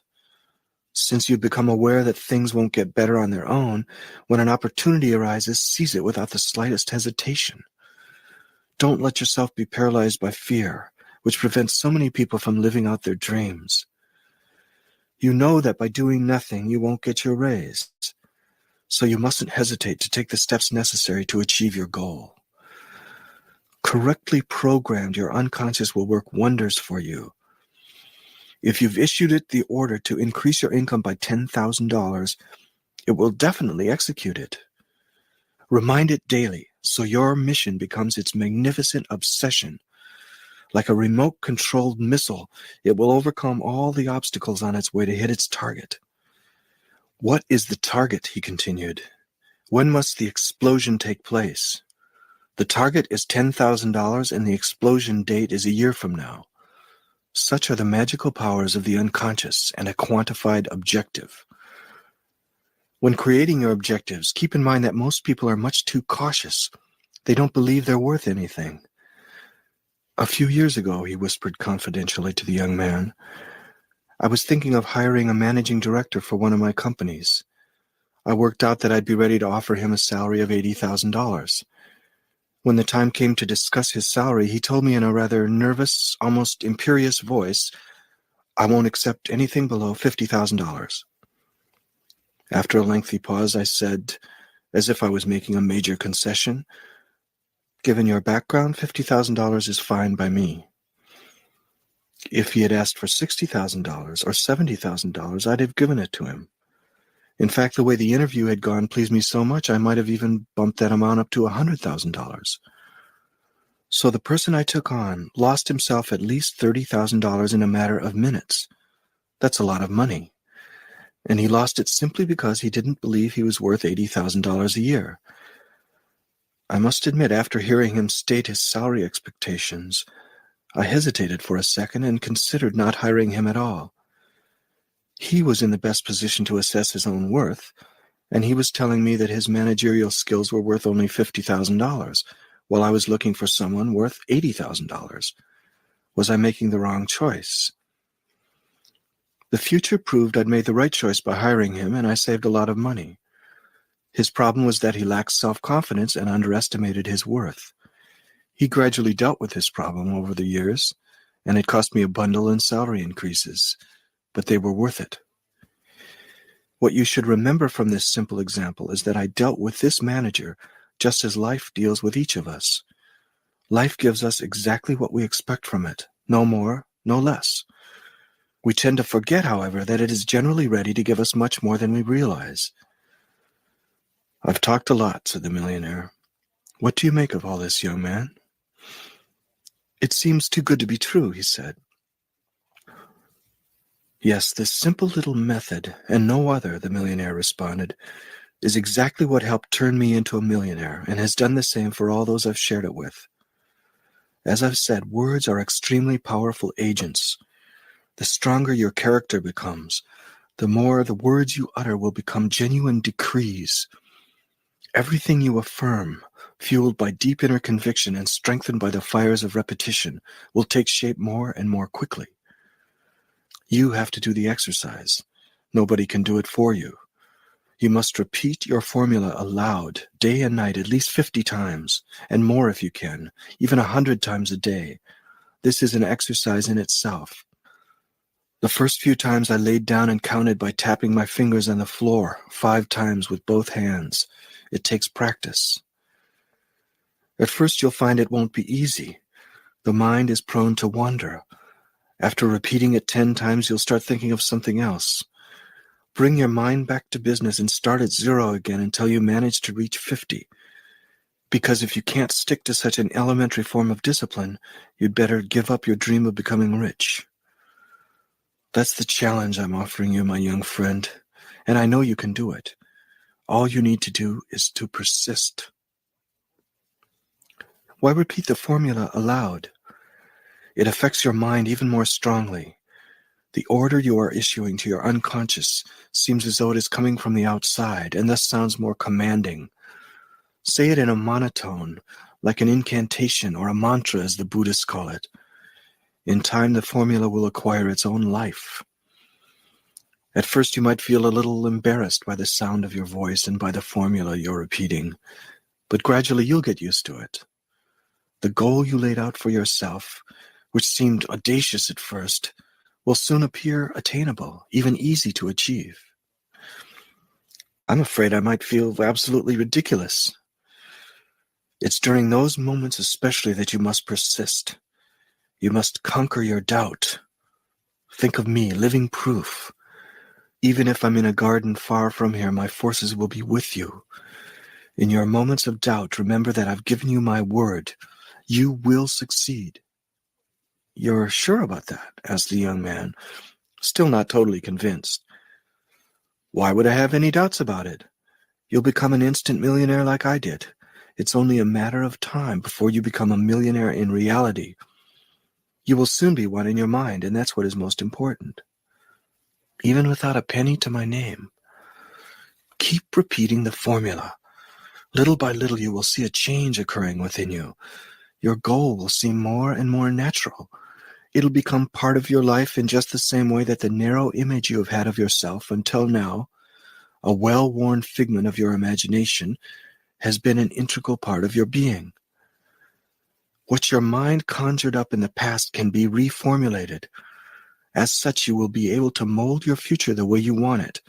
You will at last become master of your own destiny. Isn't that our secret dream, even before we admit it's possible? The young man agreed, and was overwhelmed with emotion at the prospect of mastering his destiny.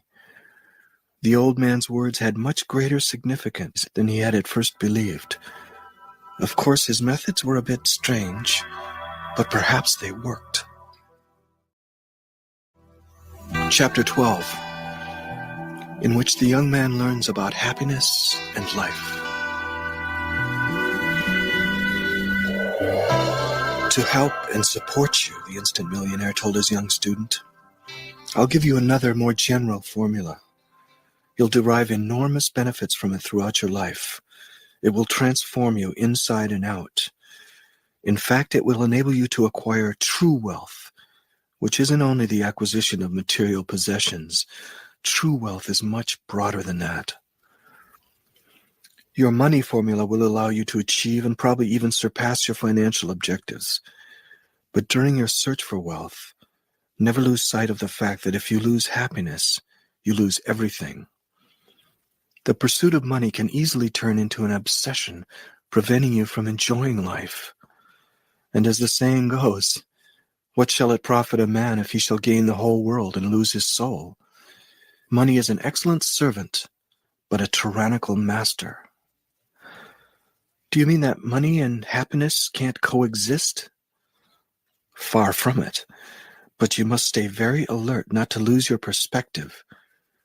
One of the richest men in the world, John D. Rockefeller, was so preoccupied, so crushed by the weight of his worries, that by the age of 50 he was a little old man. His stomach was so out of order that all he could stand was bread and milk. He lived in constant fear of losing his money and being betrayed by his associates. Money had become his master. He couldn't enjoy it anymore. In a way, he was poorer than a simple office clerk who could enjoy a good meal. At the same time that you're dangling wealth in front of my eyes, said the young man, you manage to frighten me as well. That's not my intention, though, replied the millionaire. And the formula I'm about to give you will help you avoid the trap that many fortune seekers have fallen into. People who are still basically poor work relentlessly to achieve their ends. The first money they earn triggers their deep-seated ambition and causes them to crave more and more. And when they start earning big money, they become afraid of losing it. It is a formula devised by the famous physician Emile Coué for patients in his clinic. Every day, in every way, I'm getting better and better. Repeat this formula aloud 50 times, morning and evening, and as many times as you can during the day. Every day, in every way, I'm getting better and better. The more often you repeat it, the greater the impact it will have on you. The young man found himself thinking that the man sitting next to him was the first truly happy man he had ever met in his life. Most people want to be happy, said the millionaire, but they don't know what they're looking for, so inevitably they die without ever having found it. Even if they did find it, how would they recognize it? They're exactly like the people searching for wealth. They truly want to be rich, but when you ask them abruptly how much they'd like to earn in a year, most of them are incapable of answering. When you don't know where you're going, you generally get nowhere. This made perfect sense to the young man. It was so disarmingly simple, he wondered why he'd never thought of it before. He'd never taken the time to clearly describe what he wanted, to really think things through. He vowed then and there that in the future he would do a lot more thinking and reflect upon the things that mattered in his life. That would probably prevent a lot of mistakes. Happiness, of course, has been defined in countless different ways, the millionaire said. For each of us, even for those of us who have given it much thought, it translates into a wide variety of things. But I'll give you the key to happiness. With this key, you will be able to know beyond a shadow of a doubt at any time in your life if you are happy, if you are doing what it takes to make you happy. Ask yourself this: if I were to die tonight, could I tell myself at the instant of my death that I had accomplished everything I had set out to do that day? When you have done exactly what your inner self feels you should do each day, you will feel free to leave the world each day. To be perfectly sure that you are doing what you should be doing, you will have to do what you love doing. People who don't do what they enjoy are not happy. They spend their time daydreaming about what they would like to be doing. And when people aren't happy, they aren't ready to die at a moment's notice. I've barely started living, and here you go talking to me about death as if it were just around the corner, the young man said. I admit this philosophy may seem morbid at first, and yet it's a philosophy of life, 100%. Those who never do what they really enjoy doing, who have given up their dreams, so to speak, belong to the living dead. To really understand what I mean, ask yourself that question and answer it with total sincerity. If you lie, you'll only be lying to yourself, and you become the loser in this game. If you knew you were going to die tomorrow, wouldn't you change your plans for today? Wouldn't you do something else with your life rather than what you've been doing up to now? I'm sure I would. You'd probably start by making the necessary arrangements. You'd make a will if you hadn't already, and say goodbye to your family and friends. But let's suppose that all of these tasks took only 1 hour. What would you do with the remaining 23? Ask that question of everybody you know. Their responses will invariably fall into 2 categories. Unhappy people who don't enjoy their lives will tell you that they'd do something totally different. Why on earth would they continue doing something they hated if they had only 24 hours left to live? Those in the second category, and unfortunately they're the minority, would do exactly what they normally do every day of their lives. Why would they change anything? Their work is their passion. Isn't it quite understandable they would do it until their time was up? Bach belonged to this category. On his deathbed, he was correcting his last piece of music. But you don't have to be a genius to want to work until the end. Each of us, in our own way and in our own occupation, can become a genius, even if unrecognized as such by society. To be a genius simply means to do what you enjoy doing. That is the true genius of life. Mediocrity is never daring to do what you love, for fear of what others will say or fear of losing your security. A security that is an illusion more often than not, isn't it? Asked the young man. That's right. So ask yourself the question, if I were to die tomorrow, what would I do with the last hours of my life? Would I agree to go on being a shadow of my true self, lacking in self-respect, forcing myself to do something I hate? Imagine you invite a friend over to your house to help you do some chores. Would you give the dirtiest ones to your friend? Of course not. So why force on yourself tasks that you find so degrading? Why be your own worst enemy? Why not become your own best friend? There was a moment of silence, and then the old millionaire asked the young man directly, "And what would you do if you were going to die tomorrow? Would you do exactly what you've been doing?" "No, I wouldn't."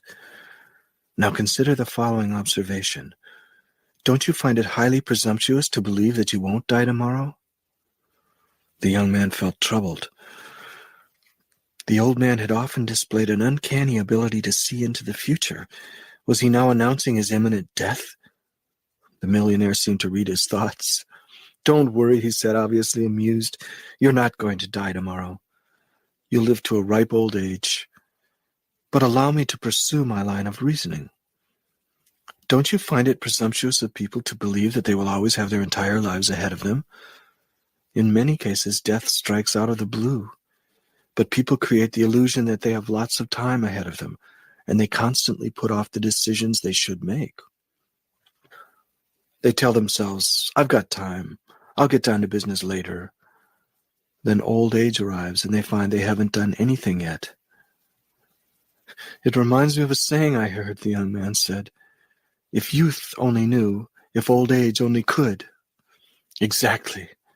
The secret of happiness, therefore, is to live each day as if it was your last. And to live each day to the fullest by doing what you want to do. What you would do if your hours were numbered. Because, realistically, they are. We always seem to realize this when there's very little time left. Then it's too late. So you must be courageous enough to act immediately. Live with this thought in mind. I refuse to die without having had the courage to do what I wanted to do. I don't want to die with the appalling thought that society tricked me, that it got the better of me and annihilated my dreams. You must not die with the dreadful feeling that your fears were greater than your dreams, and that you never discovered what you really enjoy. You must know how to dare. I totally agree, said the young man.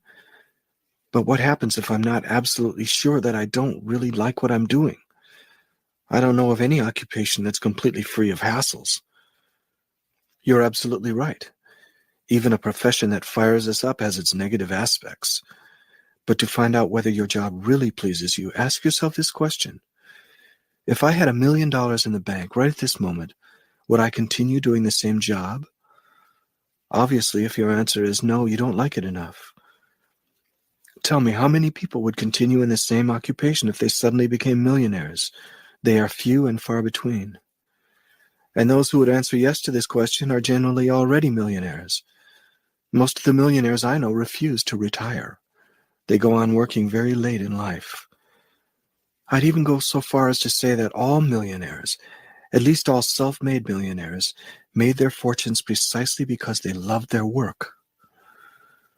My reasoning has just come full circle, the millionaire said. To become a millionaire, you must enjoy your occupation. Those who stay in a job they hate are doubly penalized.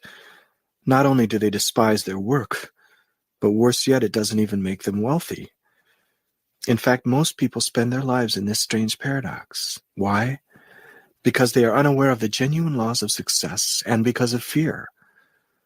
They waste their lives and their chances of becoming truly rich by clinging to a type of security that is mediocre at best. They believe wealth is reserved for others or that they don't have the necessary talent. And why do they let themselves be tricked into believing these illusions? Because their minds are not conditioned to see reality, to see that their beliefs are an illusion. Remember the saying, character equals destiny. Strengthen your mind, and circumstances will yield to your desires. You will gain control over your own life. Have you always been happy? Asked the young man. No, not at all. There were times when I was absolutely miserable. The thought of committing suicide even crossed my mind. But then I, too, met an eccentric old millionaire who taught me almost everything I'm telling you today. At first, I was pretty skeptical. I couldn't believe this theory could apply in my case, even though he was living proof that it worked. But since I had tried all sorts of things and was still unsuccessful, and since I had nothing to lose, I was willing to give it a try. I was 30, and I felt I was wasting my life. It seemed as if things were slipping through my fingers. I'm sure that today you don't regret having taken that advice. He often said I could become master of my life and control all the events taking place in it. But I never believed him. It seemed like science fiction. Then one day, after hearing him repeat the same song over and over, I told myself that maybe he was right. Maybe life was not what I'd always thought it was, a series of more or less unpredictable and uncontrollable events in which luck or fate ruled. Maybe it was possible that we could control our destinies if we mastered our minds. Soon I was beginning to think like that. In other words, a revolution was taking place in my mind. It happened only after I'd spent quite some time repeating to myself, every day, in every way, I'm getting better and better. Every day in every way, I'm getting better and better.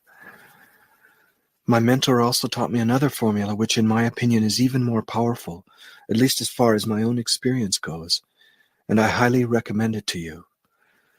It's slightly religious in nature, which puts some people off, but that's a pity, since it has an invaluable effect on the mind. Repeating this formula has calmed me down when I felt anxious or nervous, and has brought me answers when I seriously needed them. Tranquility is the greatest manifestation of power. The formula is this: be still and know that I am God. Repeat it every day as often as you can. Be still and know that I am God. It will bring you that feeling of serenity, so necessary for getting through life's upheavals.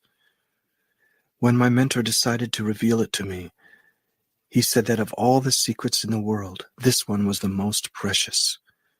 It was his spiritual legacy to me, as it is mine to you. By repeating this formula, which seemed strange to me at first, I developed a new inner power. This power, which never ceased growing over the years, kept reminding me of something the old millionaire had repeated to me over and over again. I could do anything. Nothing would be impossible for me as soon as I became master of my destiny. So little by little, I convinced myself that I could steer my life exactly where I wanted it to go. I've continued applying the formula, and I want you to do the same thing.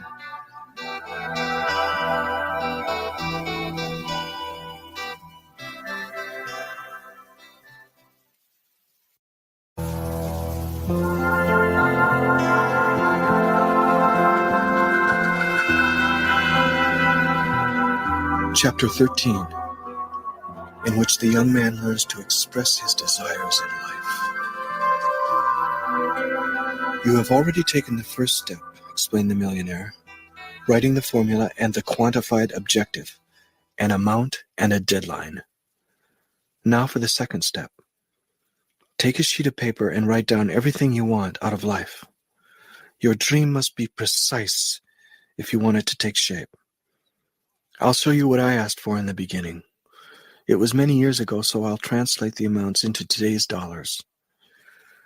The following financial goals within 5 years: a house worth $500,000, a second home in the country worth $300,000, a new BMW worth $60,000, an old rebuilt Mercedes worth $40,000, no more personal debt, $300,000 in cash and other liquid assets, $300,000 invested in the stock market and other investments, $500,000 invested in property, which grows to $3 million in equity within 5 years from the time of purchase. My non-financial goals were 2-week vacations at least 3 times a year whenever I felt like taking them, to be my own boss and not work more than 30 hours a week, intelligent friends involved in business and art, a loving and charming wife and beautiful children, a fulfilling family life, a maid and a cook to free us of everyday tasks. The young man was overwhelmed by the picture the instant millionaire had just drawn. "It looks too good to be true, doesn't it?" said the millionaire. I too thought that I'd gone a bit overboard by the time I finished outlining what I wanted. But my hesitation and fears were due to a negative mental attitude and my ingrained habit of thinking small. I was doing this without even realizing it. Making out a list like this is exactly the way to discover your narrow vision of things. Those who consider this kind of life plan unachievable simply think small. Everything being relative under the sun, this ambition is hardly exorbitant. Most wealthy people would be exceedingly unhappy if they had to make do with the paltry conditions I've just sketched out. Many of them live in houses worth millions, employ dozens of servants, and own ranches, private planes, tropical islands, racehorses, and so on. Many of them don't even think they're rich. In any case, not that rich, since they always have friends or business associates with more money than they have. Why do they find this kind of lifestyle natural? Well, they were either born rich or they thought big and managed to achieve their dreams. They never believed that they couldn't do it. If you start out with the idea that you can't, you immediately block yourself. So do this exercise. Write down what you want out of life in minute detail without holding anything back. It will show you the limits of your ambitions and your mentality. What are you really dreaming of? What would you be satisfied with? It's important to fill in as many details as possible. The only thing to avoid is choosing your dream home at a specific address, because that particular house may never be available, and you'd be running the risk of never seeing your dream come true despite the power of your desire and will. But other than that, be as specific as possible. There's one other important thing to consider, and that is the possibility that your dream is harmful to others. Always keep in mind that if your goals are harmful to anyone, they must be avoided for your own good as well as for the good of others. This portrait will show you who you really are. It will become the concrete shape of your desires. Your thoughts are alive. The more specific your portrait, the better the chances are for it to materialize. Details are very important. In mysterious and unexpected ways, your thoughts, nourished regularly, bring about the circumstances that allow them to become reality. The young man looked a bit skeptical. I know all this seems utopian, the millionaire said. But as I told you, the stronger your mind becomes, the more you realize there's nothing it can't accomplish. Miracles happen. Don't you find that, comparatively speaking, realizing a dream as ordinary as having a $500,000 house is a rather banal achievement? Don't you believe that the mind is much more powerful than many people think and above all believe it to be? Remember what Christ said, faith moves mountains. To use your mind effectively, you've got to start believing in its power, or at least be open to the possibility that it might be as powerful as I'm telling you it is. So draw up your list. I need time to think, said the young man. That's good. Think about what I've just told you. Part of you believes what I'm saying. A highly creative part of you has been blinded by years of faulty education and unfortunate experiences, but it's still alive. It's only waiting for a sign from you, and it will show you how to become Lord and Master of your existence instead of a tormented slave helplessly buffeted by events. To do that, you must learn to listen to that tiny inner voice sleeping in the depths of your mind and give it more freedom to express itself. This is your intuition, the voice of your soul. It's the way to your secret power. The more often you repeat the formula, be still and know that I am God, the more powerful your inner voice will become and the more surely it will guide you. The young man felt a bit overloaded. He was ready to take a break. Come, said the millionaire. Let's relax and take a walk in the garden. I'd love to take my last walk here with a friend. These somber words saddened the young man. It wasn't the first time he had made such an allusion. Chapter 14, in which the young man discovers the secrets of the rose garden. The two men walked through the garden in silence, until the millionaire stopped in front of a rose bush laden with magnificent flowers. I must have smelled these roses thousands of times, and yet each time it's a different experience.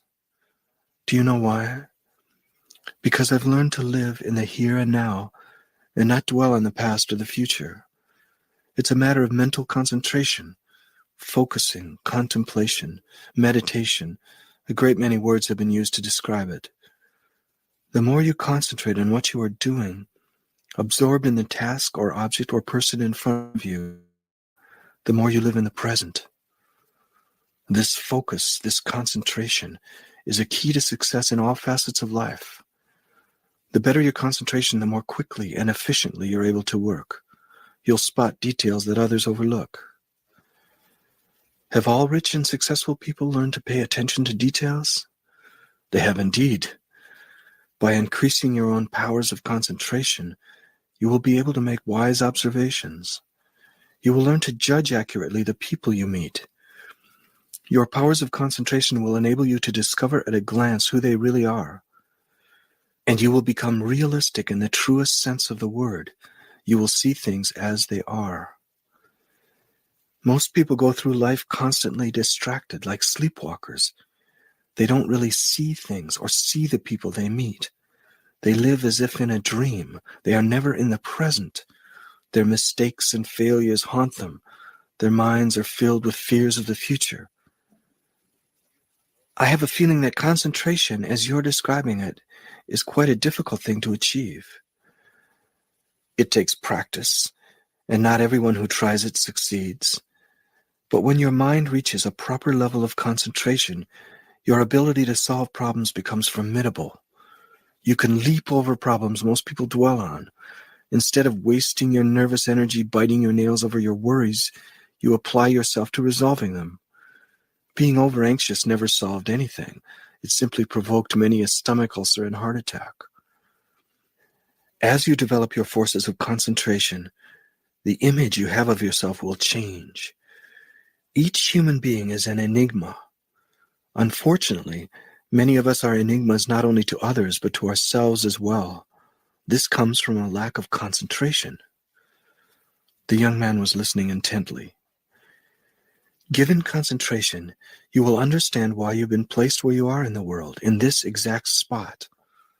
This will appear clearer and clearer to you, more and more obvious. Your mind will be penetrated by very calming, reassuring thoughts. And you'll find yourself realizing, as if waking up after a long, deep sleep, that's who I am. That's why I'm here at this moment. That's why I'm with this person. That's why I'm doing what I'm doing. You'll experience what could be called a feeling of destiny. You'll understand your destiny, and a feeling of acceptance will come into play. That doesn't mean you resign yourself to fate. It means you will see with clear-sighted vision the position you're in right now. You'll accept it, and you'll recognize it as your personal starting point. This will guide your career and allow you to take the reins of your destiny firmly in your hands. The millionaire took a moment to bend down and inhale the perfume of the rose. The rose is a symbol of life. The thorns represent the road of experience, the trials and tribulations each one of us must undergo to understand the true beauty of existence. He pulled a pair of pruning shears out of his pocket, snipped a rose, and offered it to his young companion. "Keep this rose with you," he said. "It will act as a talisman and bring you good luck. Lady Luck exists. Trust in her. Caress her with your thoughts. Ask her for what you want, and she will respond.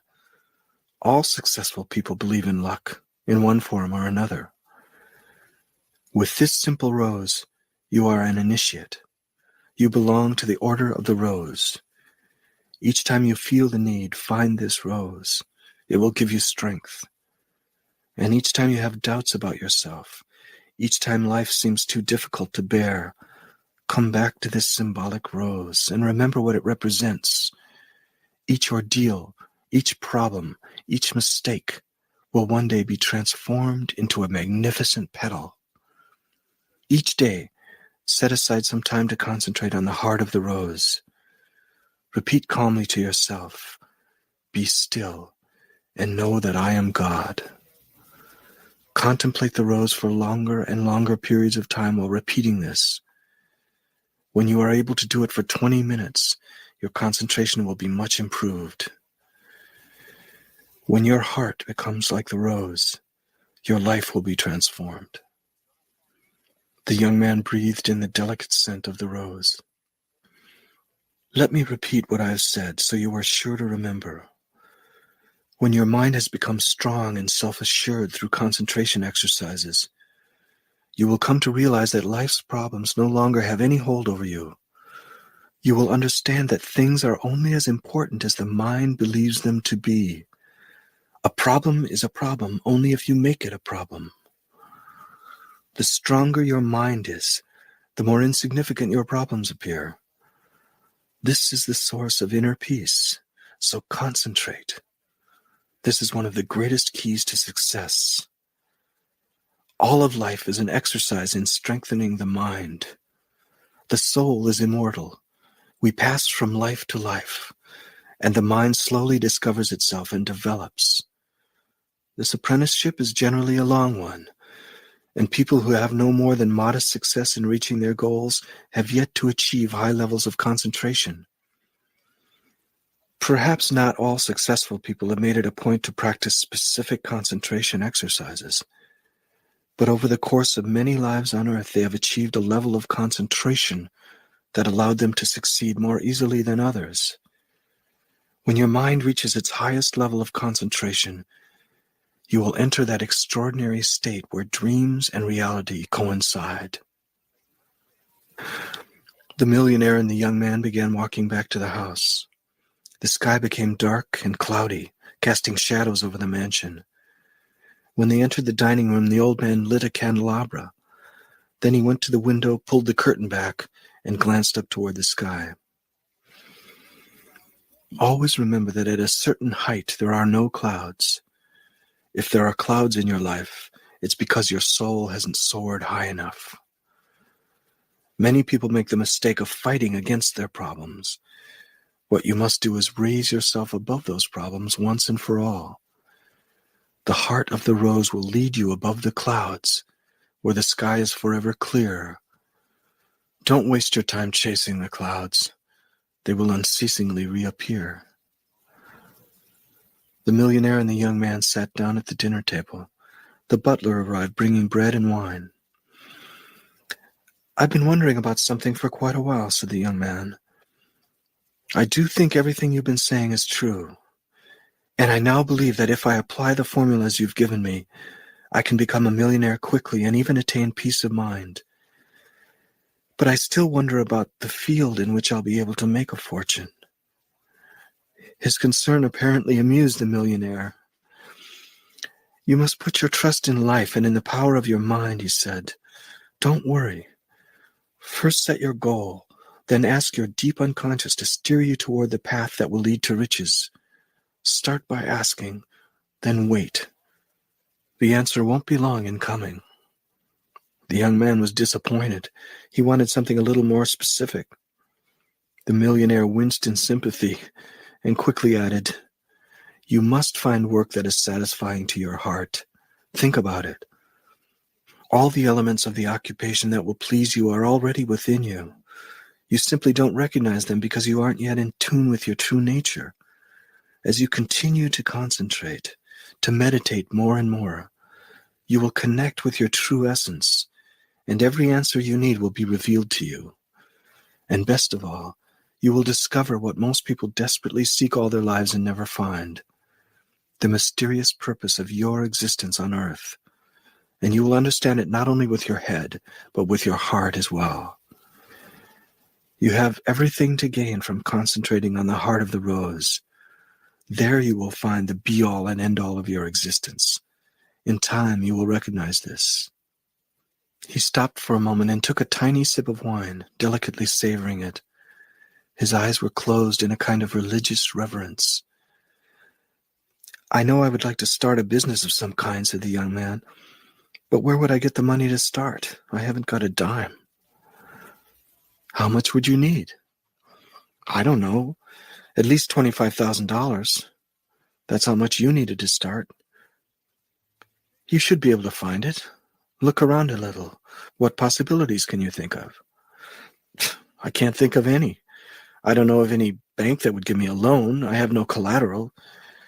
I have very little left over from my salary at the end of the month, and I don't own anything except my car, which isn't worth anything."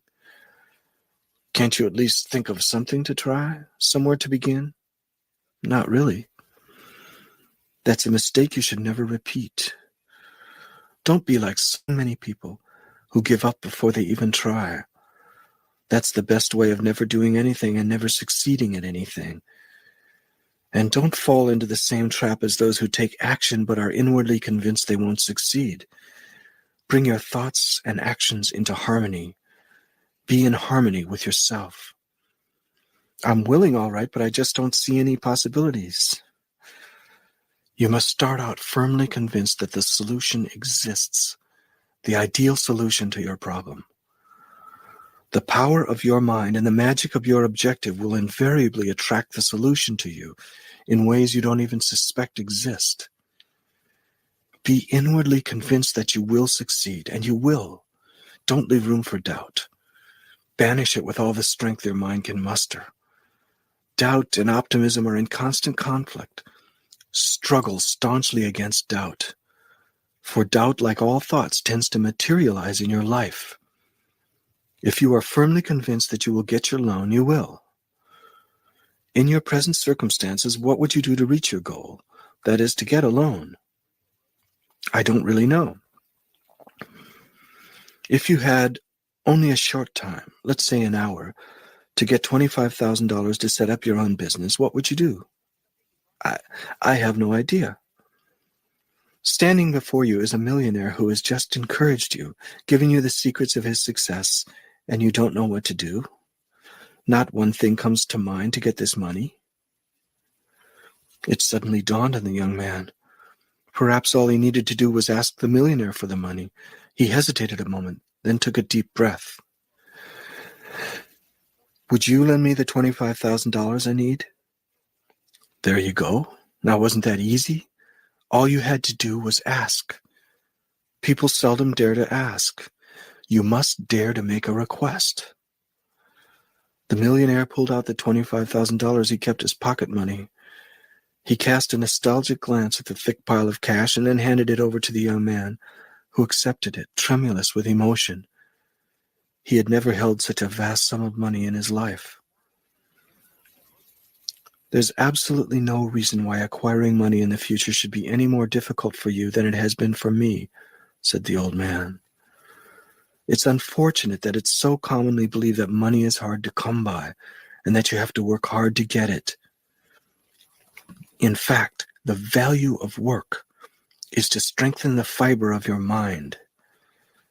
When you have earned a lot of money, and I assure you it won't be long in coming if you apply the secrets I've taught you, you will realize that what counts is your mental attitude, the power of your desire, and being able to channel that power by means of a specific monetary objective.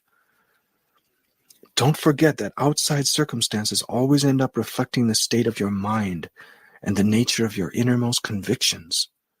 The young man was so overcome with joy at having $25,000 in his hand that he wasn't fully listening to the millionaire's words of advice.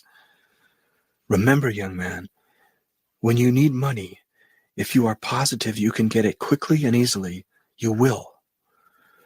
And as soon as doubt begins to invade your mind, think back to the $25,000 you've just obtained. All you need to do is ask. If you are convinced that you will get what you ask for at the very moment you ask, if you act as if it is already yours, you will get it. When you do have doubts, apply some self-suggestion. Turn your words into commands. When your mind has become powerful enough, each suggestion will become a royal decree. Your words and reality will become one. And the time it takes for your commands to materialize will become briefer and briefer, and finally instantaneous. And you must never forget to consider the good of others at all times, so that the power of your words doesn't turn against you. He paused again. This money, he went on, pointing to the thick wad of bills, well, I'm not lending it to you. He hesitated a second and seemed amused by the young man's startled reaction. I'm not lending it to you. I'm giving it to you. By doing so, everything will have come full circle. It was given to me by my mentor to start me out in business. Don't use it for any other reason. And don't imitate the man in the Bible who buried his coins instead of letting them work for him. Don't let fear be your guide. Fear is your worst enemy, the brother of doubt, and you must conquer it. Be fearless and bold. Anyone who, under the pretext of caution or rationality, buries the money he has received is not worthy of it, and it's highly unlikely that he will get more. Money must flow freely to be able to multiply. The money I'm giving you is, however, at heart a loan. the millionaire continued. One day you, in turn, must give it to someone else. Many years from now, you will meet someone in the same situation you are in now. You'll recognize him intuitively. You must give him the equivalent of what this amount represents today. Then he too may start out with a substantial amount. Make sure that by then it represents an insignificant amount to you, pocket money and no more.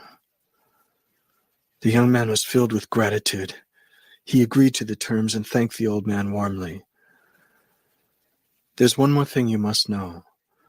As he said this, it began to pour.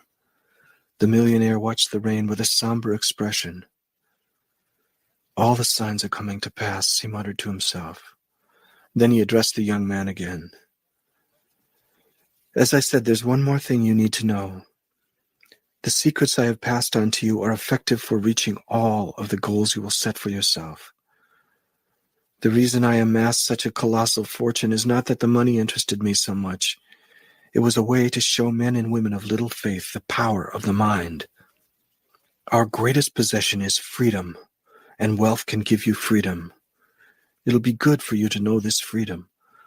With it, you will see many an illusion vanish. You will also understand that true freedom is found in detachment. Only he who leaves with empty hands will be able to tend the eternal roses. Achieving this freedom was the goal of my entire existence. Despite what others thought, I've never been anything other than a humble gardener. Why have you told me all these things? The young man asked. Why have you given me this money? You certainly didn't owe me anything. It could easily have been somebody else who came here to see you. But that's just it. No one else came. Your desire led you to me. This is what happens in life. Hasn't it been said that once the disciple is ready, the master appears? The millionaire smiled. His somber and distant expression disappeared. He looked at the young man affectionately. The soul is eternal, and each soul travels from one life to another surrounded by companions, each helping another to fulfill his destiny. The encounters we have during our lifetime are never the result of coincidence. The millionaire approached him regally. His face almost seemed to glow with a light of its own. He lightly touched the young man on the forehead with his right index finger and said, "Discover who you really are. The truth will forever set you free." Outside, the storm subsided as quickly as it had begun, and the sun burst forth brightly again. The old man picked up the candelabra and carried it away without saying another word. The young man found himself alone, his head teeming with thoughts, holding the money the millionaire had given him. Chapter 15, in which the young man and the old man embark on different journeys. The young man was not alone for long. The butler appeared holding an envelope. He handed it to the young man and said, "My master entrusted me with the task of giving this to you. He said you should read it in the privacy of your room. You can spend another day here, then you must go. These are my master's wishes." The young man thanked him and went immediately to his room. This time, however, he took the precaution of leaving the door slightly open. The envelope was sealed with red wax in the shape of a rose. The young man sat on the edge of the bed and carefully broke open the seal. A delicate scent of roses wafted from it. He pulled out the instant millionaire's will. This extraordinary testament was handwritten in ample, majestic letters that seemed to breathe as if imbued with their own life. A beautifully handwritten letter accompanied it, written in black ink.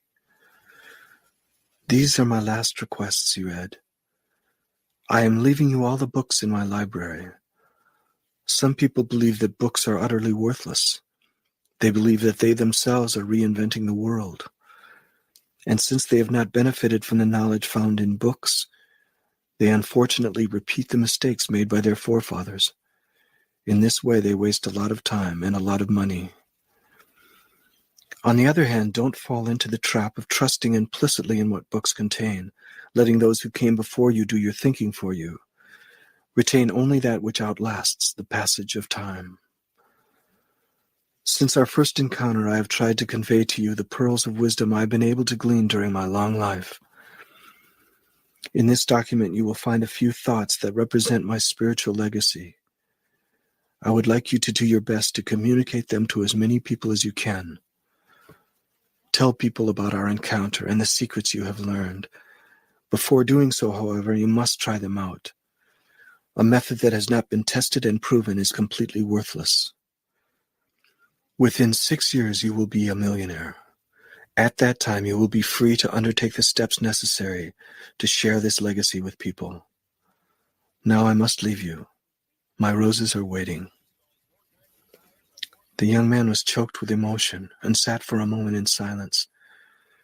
He wanted to thank the millionaire for having given him such precious gifts. He went quickly back to the dining room but found no one. He called out to the butler, but there was no answer. He ran out to the garden and spotted the millionaire, lying in the middle of a path at the foot of a rose bush. How eccentric, thought the young man, sleeping in the middle of a garden. But the nearer he drew, the more troubled he became. The old man's hands were folded upon his chest, and he held a single rose. His face was perfectly serene. Had he known the exact moment he was going to die? Had he chosen the moment of his departure and simply willed himself to die? It was the one secret the millionaire had taken with him. The young man sensed it was time for him, too, to leave. He reached to take the rose, but then pulled his hand away. That rose belonged to the instant millionaire. It was his final companion. He stood over the millionaire and vowed to convey his teachings as best he could, then started down the path to return home. When the millionaire's library was delivered to his apartment, it was so immense it left little room for the rest of his things. He was confronted with a dilemma: either move elsewhere or get rid of some of the books. He chose to move, and he did it with a light heart. Epilogue. Just as the millionaire had predicted, the young man made his first million before his 6-year deadline was up, and he kept his promise. He took a month off and wrote about his encounter with the instant millionaire and the life-giving philosophy he had passed on to him.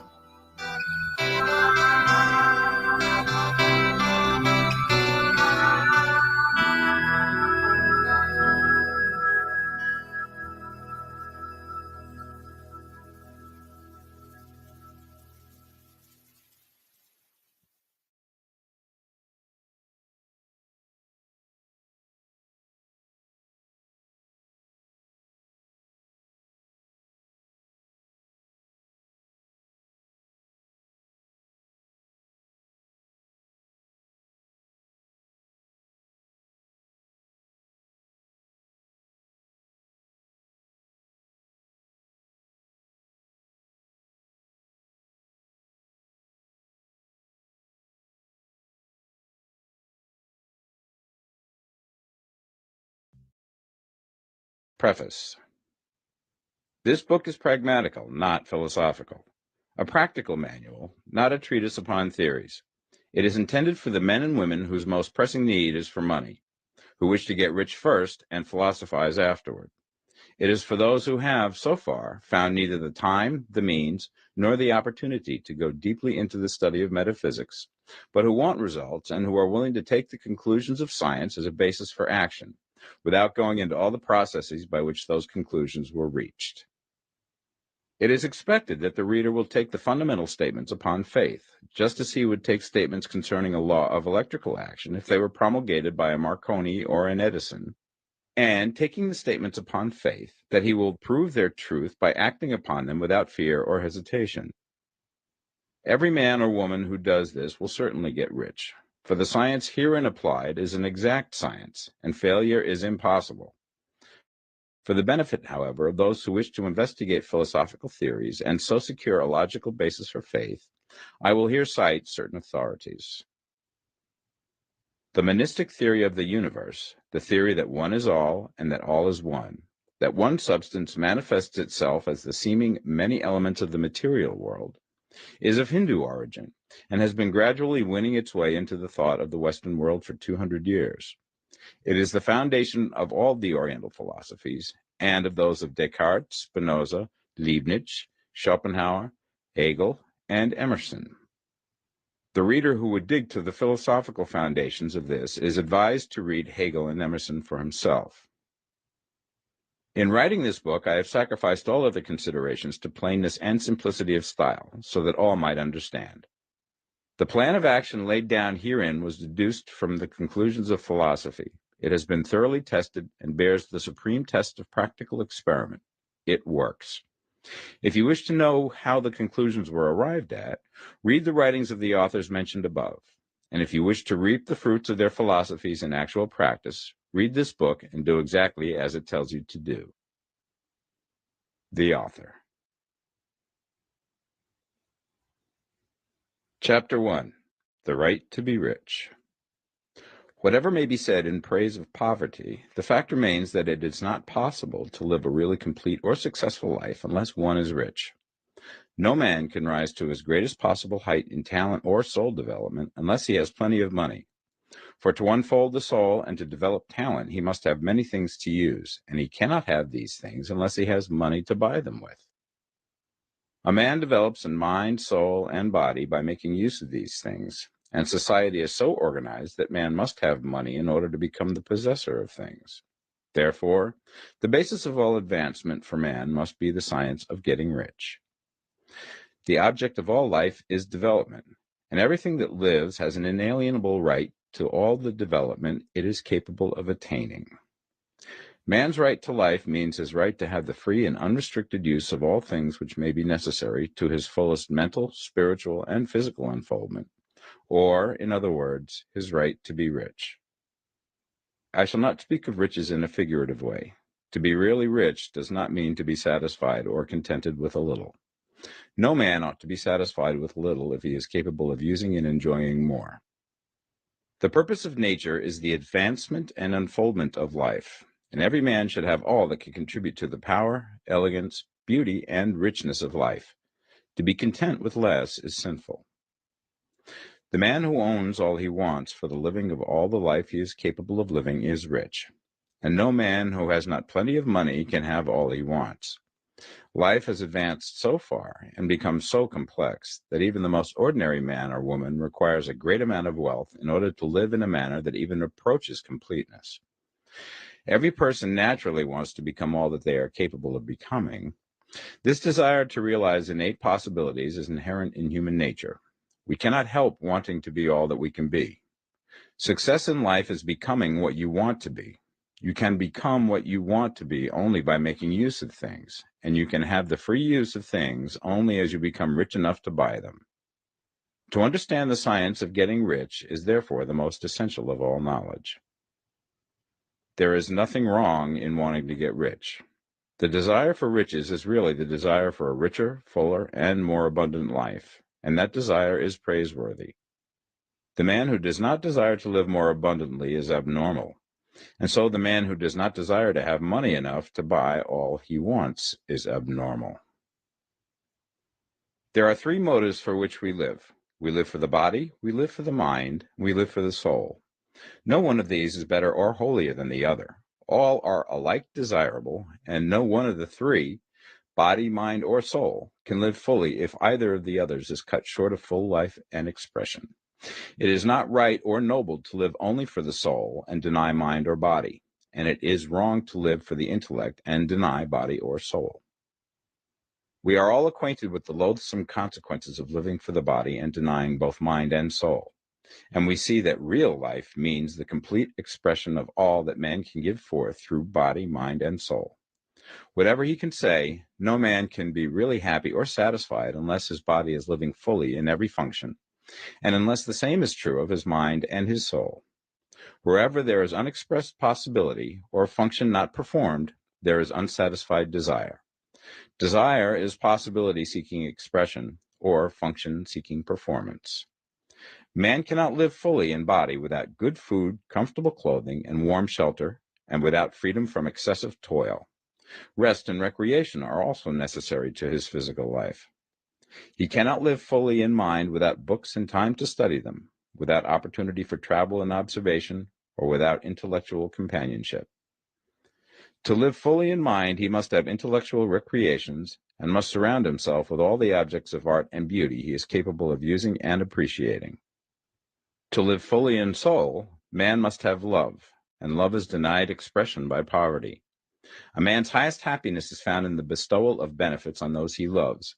Love finds its most natural and spontaneous expression in giving.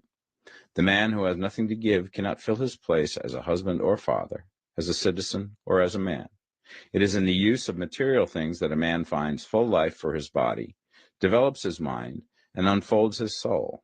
It is therefore of supreme importance to him that he should be rich.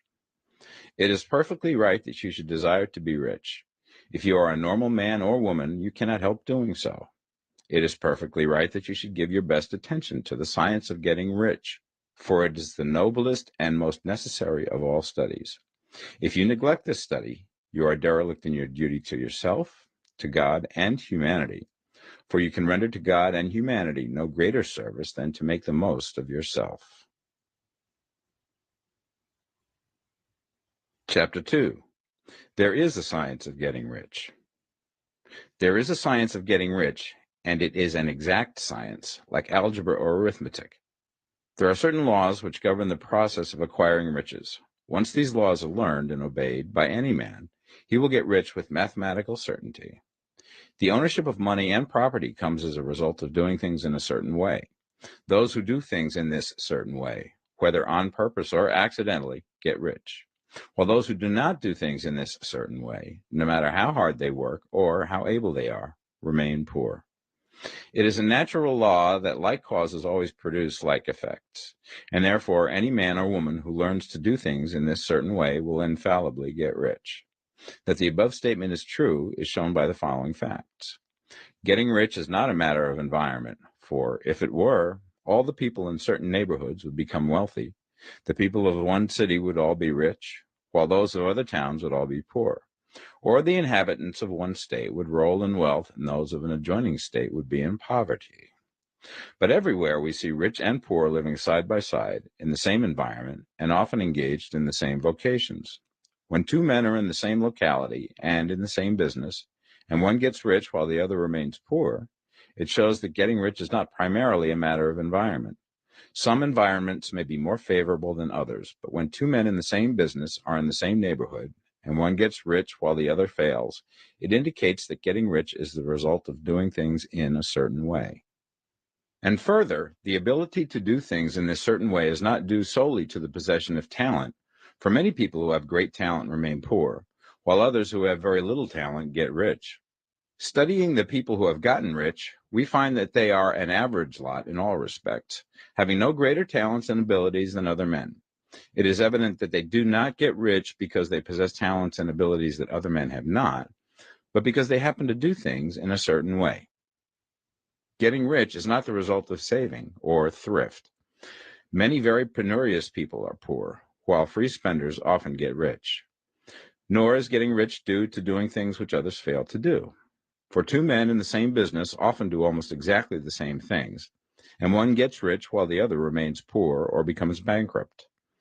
From all these things, we must come to the conclusion that getting rich is the result of doing things in a certain way. If getting rich is the result of doing things in a certain way, then any man or woman who can do things in that way can become rich, and the whole matter is brought within the domain of exact science. The question arises here whether this certain way may not be so difficult that only a few may follow it. This cannot be true, as we have seen, so far as natural ability is concerned. Talented people get rich, and blockheads get rich. Intellectually brilliant people get rich, and very stupid people get rich. Physically strong people get rich, and weak and sickly people get rich. Some degree of ability to think and understand is, of course, essential. But insofar natural ability is concerned, any man or woman who has sense enough to read and understand these words can certainly get rich. Also, we have seen that it is not a matter of environment. Location counts for something. One would not go to the heart of the Sahara and expect to do successful business. Getting rich involves the necessity of dealing with men and of being where there are people to deal with. And if these people are inclined to deal in the way that you want to deal, so much the better.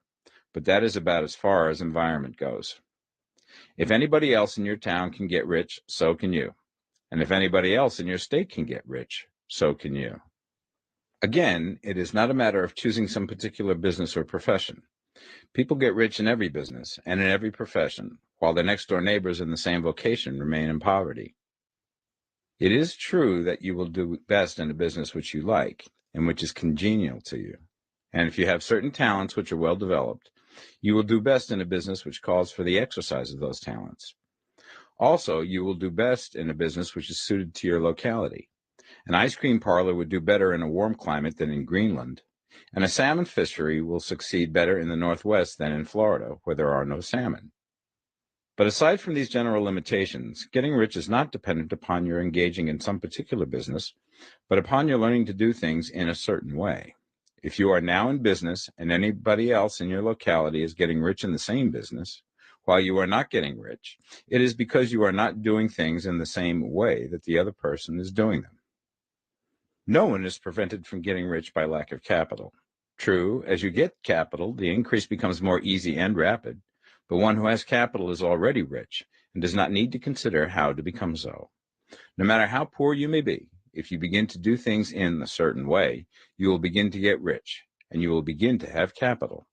The getting of capital is a part of the process of getting rich, and it is a part of the result which invariably follows the doing of things in a certain way. You may be the poorest man on the continent and be deeply in debt. You may have neither friends, influence, nor resources. But if you begin to do things in this way, you must infallibly begin to get rich, for the like causes must produce like effects. If you have no capital, you can get capital. If you're in the wrong business, you can get into the right business. If you're in the wrong location, you can go to the right location.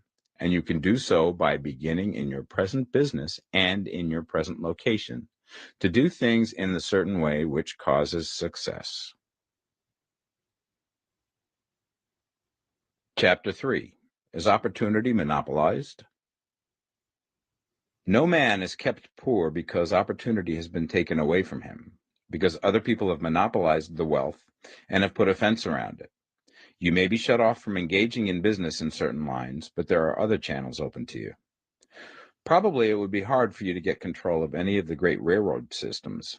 That field is pretty well monopolized, but the electric railway business is still in its infancy and offers plenty of scope for enterprise. And it will be but a very few years until traffic and transportation through the air will become a great industry, and in all its branches will give employment to hundreds of thousands and perhaps to millions of people. Why not turn your attention to the development of aerial transportation instead of competing with J.J. Hill and others for a chance in the steam railway world? It is quite true that if you are a working man in the employ of the Steel Trust, you have very little chance of becoming the owner of the plant in which you work. But it is also true that if you will commence to act in a certain way, you can soon leave the employ of the Steel Trust. You can buy a farm from 10 to 40 acres and engage in business as a producer of foodstuffs. There is great opportunity at this time for men who will live upon small tracts of land and cultivate the same intensively. Such men will certainly get rich. You may say that it is impossible for you to get the land, but I'm going to prove to you that it is not impossible, and that you can certainly get a farm if you will go to work in a certain way. At different periods, the tide of opportunity sets in different directions, according to the needs of the whole, and the particular stage of social evolution which has been reached. At present, in America, it is setting towards agricultural and the allied industries and professions. Today, opportunity is open before the factory worker in his line. It is open before the businessman who supplies the farmer more than before the one who supplies the factory worker, and before the professional man who waits upon the farmer more than before the one who serves the working class. There is an abundance of opportunity for the man who will go with the tide instead of trying to swim against it. So the factory workers, either as individuals or as a class, are not deprived of opportunity. The workers are not being kept down by their masters. They are not being ground by the trusts and combinations of capital. As a class, they are where they are because they do not do things in a certain way. If the workers of America chose to do so, they could follow the example of their brothers in Belgium and other countries and establish great department stores and cooperative industries. They could elect men of their own class to office and pass laws favoring the development of such cooperative industries. And in a few years, they could take peaceable possession of the industrial field. The working class may become the master class whenever they will begin to do things in a certain way. The law of wealth is the same for them as it is for all others. This they must learn, and they will remain where they are as long as they continue to do as they do. The individual worker, however, is not held down by the ignorance or the mental slothfulness of his class. He can follow the tide of opportunity to riches, and this book will tell him how. No one is kept in poverty by a shortness in the supply of riches. There is more than enough for all. A palace as large as the Capitol in Washington might be built for every family on earth from the building material in the United States alone. And under intensive cultivation, this country would produce wool, cotton, linen, and silk enough to clothe each person in the world finer than Solomon was arrayed in all his glory, together with food enough to feed them all luxuriously. The visible supply is practically inexhaustible, and the invisible supply really is inexhaustible. Everything you see on earth is made from one original substance, out of which all things proceed. New forms are constantly being made, and older ones are dissolving, but all are shapes assumed by one thing. There is no limit to the supply of formless stuff or original substance. The universe is made out of it, but it was not all used in making the universe. The spaces in, through, and between the forms of the visible universe are permeated and filled with the original substance, with the formless stuff, with the raw material of all things. 10,000 times as much has been made might still be made, and even then we should not have exhausted the supply of universal raw material. No man, therefore, is poor because nature is poor, or because there is not enough to go around. Nature is an inexhaustible storehouse of riches. The supply will never run short. Original substance is alive with creative energy and is constantly producing more forms. When the supply of building material is exhausted, more will be produced. When the soil is exhausted so that foodstuffs and materials for clothing will no longer grow upon it, it will be renewed or more soil will be made. When all the gold and silver has been dug from the earth, if man is still in such a stage of social development that he needs gold and silver, more will be produced from the formless. The formless stuff responds to the needs of man. It will not let him be without any good thing. This is true of man collectively. The race as a whole is always abundantly rich, and if individuals are poor, it is because they do not follow the certain way of doing things which makes the individual man rich. The formless stuff is intelligent. It is stuff which thinks. It is alive and is always impelled towards more life. It is the natural and inherent impulse of life to seek to live more. It is the nature of intelligence to enlarge itself, and of consciousness to seek to extend its boundaries and find fuller expression. The universe of forms has been made by formless living substance, throwing itself into form in order to express itself more fully. The universe is a great living presence, always moving inherently towards more life and fuller functioning. Nature is formed for the advancement of life. Its impelling motive is the increase of life. For this cause, everything which can possibly minister to life is bountifully provided. There can be no lack unless God is to contradict himself and nullify his own works. You are not kept poor by lack in the supply of riches. It is a fact which I shall demonstrate a little further on, that even the resources of the formless supply are at the command of the man or woman who will act and think in a certain way. Chapter 4. The first principle in the science of getting rich. Thought is the only power which can produce tangible riches from the formless substance. The stuff from which all things are made is a substance which thinks, and a thought of form in this substance produces the form. Original substance moves according to its thoughts. Every form and process you see in nature is the visible expression of a thought in original substance. As the formless stuff thinks of a form, it takes that form. As it thinks of a motion, it makes that motion. That is the way all things were created. We live in a thought world, which is part of a thought universe. The thought of a moving universe extended through formless substance, and the thinking stuff moving according to that thought took the form of systems of planets and maintains that form. Thinking substance takes the form of its thought and moves according to that thought. Holding the idea of a circling system of suns and worlds, it takes the form of these bodies and moves them as it thinks. Thinking the form of a slow-growing oak tree, it moves accordingly and produces the tree, though centuries may be required to do the work. In creating, the formless seems to move according to the lines of motion it has established. The thought of an oak tree does not cause the instant formation of a full-grown tree, but it does start in motion the forces which will produce the tree along established lines of growth. Every thought of form held in thinking substance causes the creation of the form, but always, or at least generally, along lines of growth and action already established. The thought of a house of a certain construction, if it were impressed upon formless substance, might not cause the instant formation of the house, but it would cause the turning of creative energies already working in trade and commerce into such channels as to result in the speedy building of the house. And if there were no existing channels through which the creative energy could work, then the house would be formed directly from primal substance, without waiting for the slow processes of the organic and inorganic world. No thought of form can be impressed upon original substance without causing the creation of the form. Man is a thinking center and can originate thought. All the forms that man fashions with his hands must first exist in his thought. He cannot shape a thing until he has thought that thing. And so far, man has confined his efforts wholly to the work of his hands. He has applied manual labor to the world of forms, seeking to change or modify those already existing. He has never thought of trying to cause the creation of new forms by impressing his thoughts upon formless substance. When man has a thought form, he takes material from the forms of nature and makes an image of the form which is in his mind. He has so far made little or no effort to cooperate with formless intelligence, to work with the Father.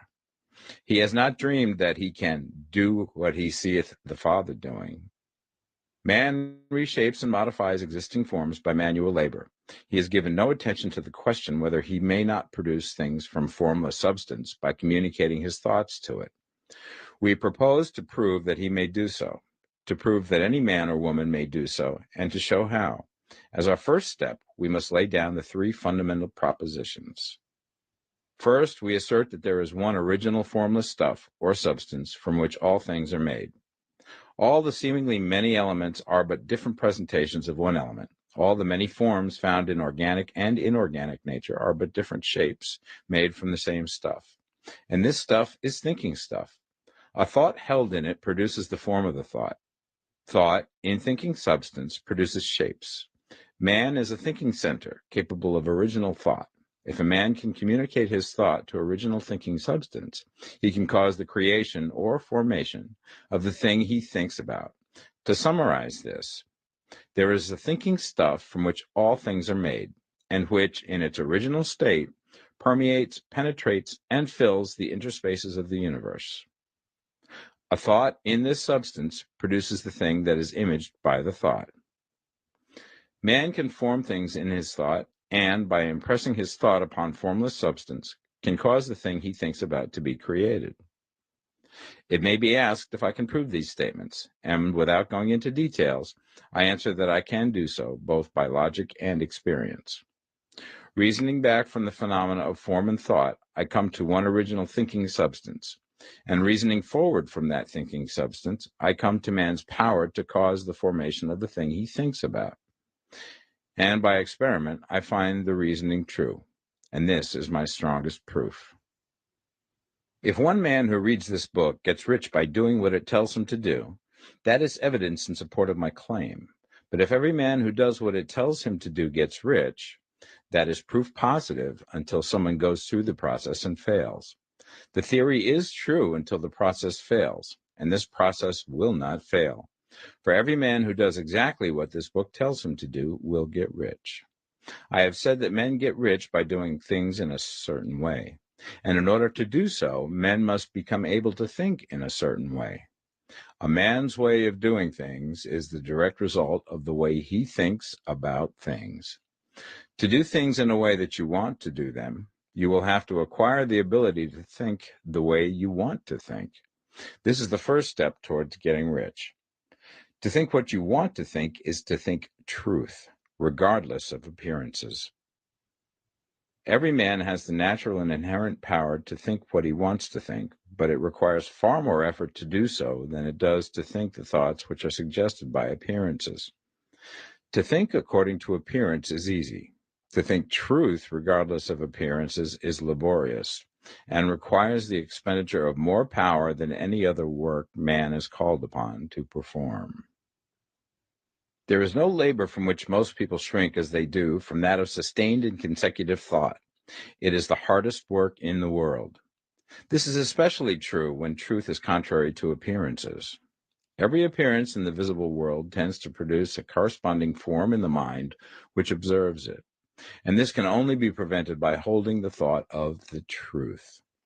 To look upon the appearance of disease will produce the form of disease in your own mind and ultimately in your body, unless you hold the thought of the truth, which is that there is no disease. It is only an appearance, and the reality is health. To look upon the appearances of poverty will produce corresponding forms in your own mind, unless you hold to the truth that there is no poverty, there is only abundance. To think health when surrounded by the appearance of disease, or to think riches when in the midst of appearances of poverty, requires power, but he who acquires this power becomes a mastermind. He can conquer fate. He can have what he wants. This power can only be acquired by getting hold of the basic fact which is behind all appearances, and that fact is that there is one thinking substance, from which and by which all things are made. Then we must grasp the truth that every thought held in this substance becomes a form, and that man can so impress his thoughts upon it as to cause them to take form and become visible things. When we realize this, we lose all doubt and fear, for we know that we can create what we want to create, and we can get what we want to have, and can become what we want to be. As a first step towards getting rich, you must believe the three fundamental statements given previously in this chapter, and in order to emphasize them, I repeat them here. There is a thinking stuff from which all things are made, and which, in its original state, permeates, penetrates, and fills the interspaces of the universe. A thought in this substance produces the thing that is imaged by the thought. Man can form things in his thought, and by impressing his thought upon formless substance, can cause the thing he thinks about to be created. You must lay aside all other concepts of the universe than this monistic one, and you must dwell upon this until it is fixed in your mind and has become your habitual thought. Read these creed statements over and over again. Fix every word upon your memory, and meditate upon them until you firmly believe what they say. If a doubt comes to you, cast it aside as a sin. Do not listen to arguments against this idea. Do not go to churches or lectures where a contrary concept of things is taught or preached. Do not read magazines or books which teach a different idea. If you get mixed up in your faith, all your efforts will be in vain. Do not ask why these things are true, nor speculate as to how they can be true. Simply take them on trust. The science of getting rich begins with the absolute acceptance of this faith. Chapter 5, Increasing Life. You must get rid of the last vestige of the old idea that there is a deity whose will it is that you should be poor, or whose purposes may be served by keeping you in poverty. The intelligent substance which is all, and in all, which lives in all and lives in you, is a consciously living substance. Being a consciously living substance, it must have the nature and inherent desire of every living intelligence for increase of life. Every living thing must continually seek for the enlargement of its life, because life, in the mere act of living, must increase itself. A seed, dropped into the ground, springs into activity, and in the act of living produces 100 more seeds. Life, by living, multiplies itself. It is forever becoming more. It must do so if it continues to be at all. Intelligence is under the same necessity for continuous increase. Every thought we think makes it necessary for us to think another thought. Consciousness is continually expanding. Every fact we learn leads us to the learning of another fact. Knowledge is continually increasing. Every talent we cultivate brings to the mind the desire to cultivate another talent. We are subject to the urge of life, seeking expression, whichever drives us on to know more, to do more, and to be more. In order to know more, do more, and be more, we must have more. We must have things to use, for we learn and do and become only by using things. We must get rich so that we can live more. The desire for riches is simply the capacity for larger life seeking fulfillment. Every desire is the effort of an unexpressed possibility to come into action. It is power seeking to manifest which causes desire. That which makes you want more money is the same as that which makes the plant grow. It is life, seeking fuller expression. The one living substance must be subject to this inherent law of all life. It is permeated with the desire to live more. That is why it is under the necessity of creating things. The one substance desires to live more in you. Hence, it wants you to have all the things you can use. It is the desire of God that you should get rich. He wants you to get rich because he can express himself better through you if you have plenty of things to use in giving him expression. He can live more in you if you have unlimited command of the means of life. The universe desires you to have everything you want to have. Nature is friendly to your plans. Everything is naturally for you. Make up your mind that this is true. It is essential, however, that your purpose should harmonize with the purpose that is in all. You must want real life, not mere pleasure of sensual gratification. Life is the performance of function, and the individual really lives only when he performs every function, physical, mental, and spiritual, of which he is capable, without excess in any. You do not want to get rich in order to live swinishly, for the gratification of animal desires, that is not life. But the performance of every physical function is a part of life, and no one lives completely who denies the impulses of the body a normal and healthful expression. You do not want to get rich solely to enjoy mental pleasures, to get knowledge, to gratify ambition, to outshine others, to be famous. All these are a legitimate part of life, but the man who lives for the pleasures of the intellect alone will only have a partial life, and he will never be satisfied with his lot. You do not want to get rich solely for the good of others, to lose yourself for the salvation of mankind, to experience the joys of philanthropy and sacrifice. The joys of the soul are only a part of life, and they are no better or nobler than any other part.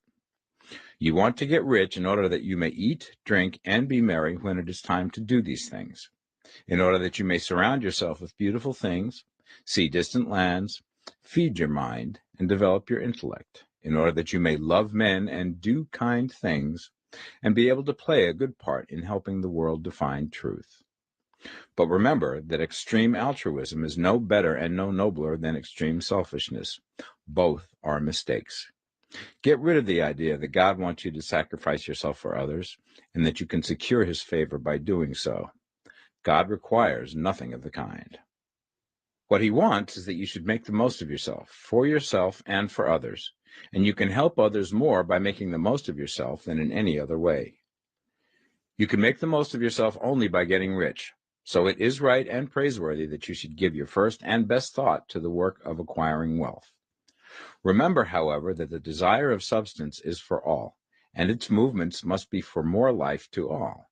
It cannot be made to work for less life to any, because it is equally in all, seeking riches and life.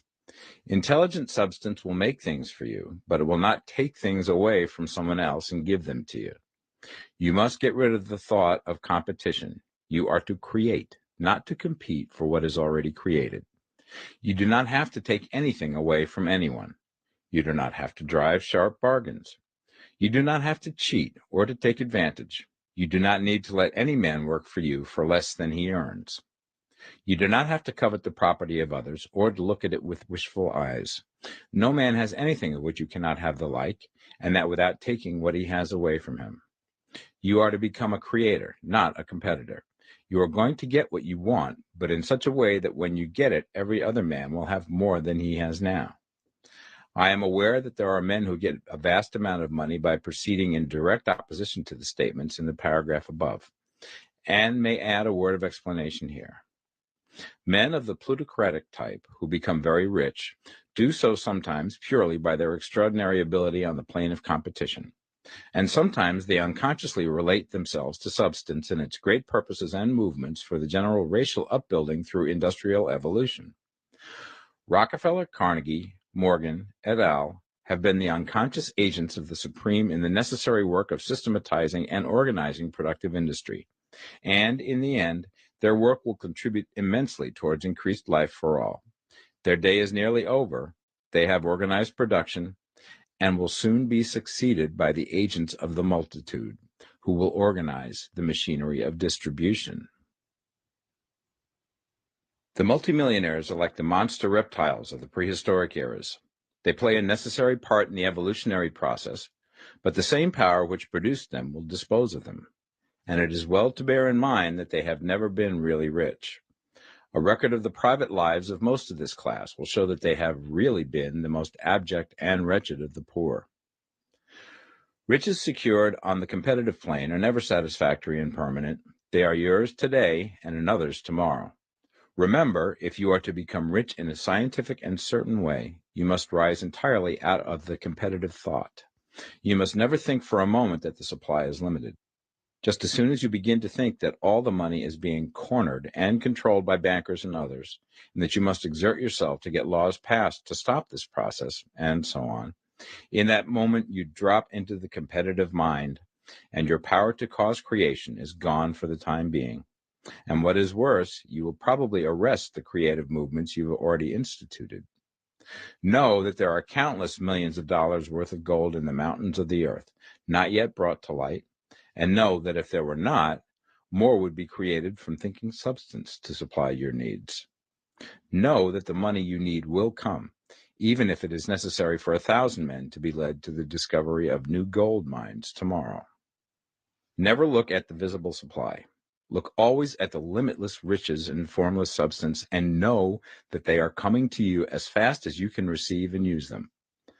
Nobody, by cornering the visible supply, can prevent you from getting what is yours. So never allow yourself to think for an instant that all the best building spots will be taken before you get ready to build your house, unless you hurry. Never worry about the trusts and combines, and get anxious for fear that they will soon come to own the whole earth. Never get afraid that you will lose what you want because some other person beat you to it. That cannot possibly happen. You are not seeking anything that is possessed by anybody else. You are causing what you want to be created from formless substance, and the supply is without limits. Stick to the formulated statement. There is a thinking stuff from which all things are made, and which, in its original state, permeates, penetrates, and fills the interspaces of the universe. A thought in this substance produces the thing that is imaged by the thought. Man can form things in his thought, and by impressing his thought upon formless substance, can cause the thing he thinks about to be created. Chapter 6. How Riches Come to You. When I say that you do not have to drive sharp bargains, I do not mean that you do not have to drive any bargains at all, or that you are above the necessity for having any dealings with your fellow men. I mean that you will not need to deal with them unfairly. You do not have to get something for nothing, but can give to every man more than you take from him. You cannot give every man more in cash market value than you take from him, but you can give him more in use value than the cash value of the thing you take from him. The paper, ink, and other material in this book may not be worth the money you pay for it, but if the ideas suggested by it bring you thousands of dollars, you have not been wronged by those who sold it to you. They have given you a great use value for a small cash value. Let us suppose that I own a picture by one of the great artists, which in any civilized community is worth thousands of dollars. I take it to Baffin Ray, and by salesmanship induce an Eskimo to give a bundle of furs worth $500 for it. I have really wronged him, for he has no use for the picture. It has no value to him. It will not add to his life. But suppose I give him a gun worth $50 for his furs. Then he has made a good bargain. He has use for the gun. It will get him many more furs and much food. It will add to his life in every way. It will make him rich. When you rise from the competitive to the creative plane, You can scan your business transactions very strictly, and if you are selling any man anything which does not add more to his life than the thing he gives you in exchange, you can afford to stop it. You do not have to beat anybody in business, and if you are in a business which does beat people, get out of it at once. Give every man more in use value than you take from him in cash value. Then you are adding to the life of the world by every business transaction. If you have people working for you, you must take from them more in cash value than you pay them in wages. But you can so organize your business that it will be filled with the principle of advancement, and so that each employee who wishes to do so may advance a little every day. You can make your business do for your employees what this book is doing for you. You can so conduct your business that it will be a sort of ladder by which every employee who will take the trouble may climb to riches himself, and, given the opportunity, if he will not do so, it is not your fault.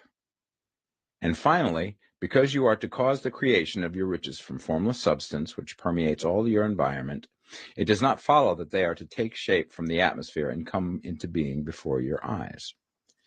If you want a sewing machine, for instance, I do not mean to tell you that you are to impress the thought of a sewing machine on thinking substance until the machine is formed without hands in the room where you sit or elsewhere. But if you want a sewing machine, hold the mental image of it with the most positive certainty that it is being made or is on its way to you. After once forming the thought, have the most absolute and unquestioning faith that the sewing machine is coming. She my little dog, she my best friend, and I got big shoes, this ain't no size 10. The way I'm rocking, the way I'm walking in, the way I'm walking in. Cause she my little dog, she my best friend, and I got big shoes, this ain't no size 10. The way I'm rocking, the way I'm walking in, the way I'm walking in.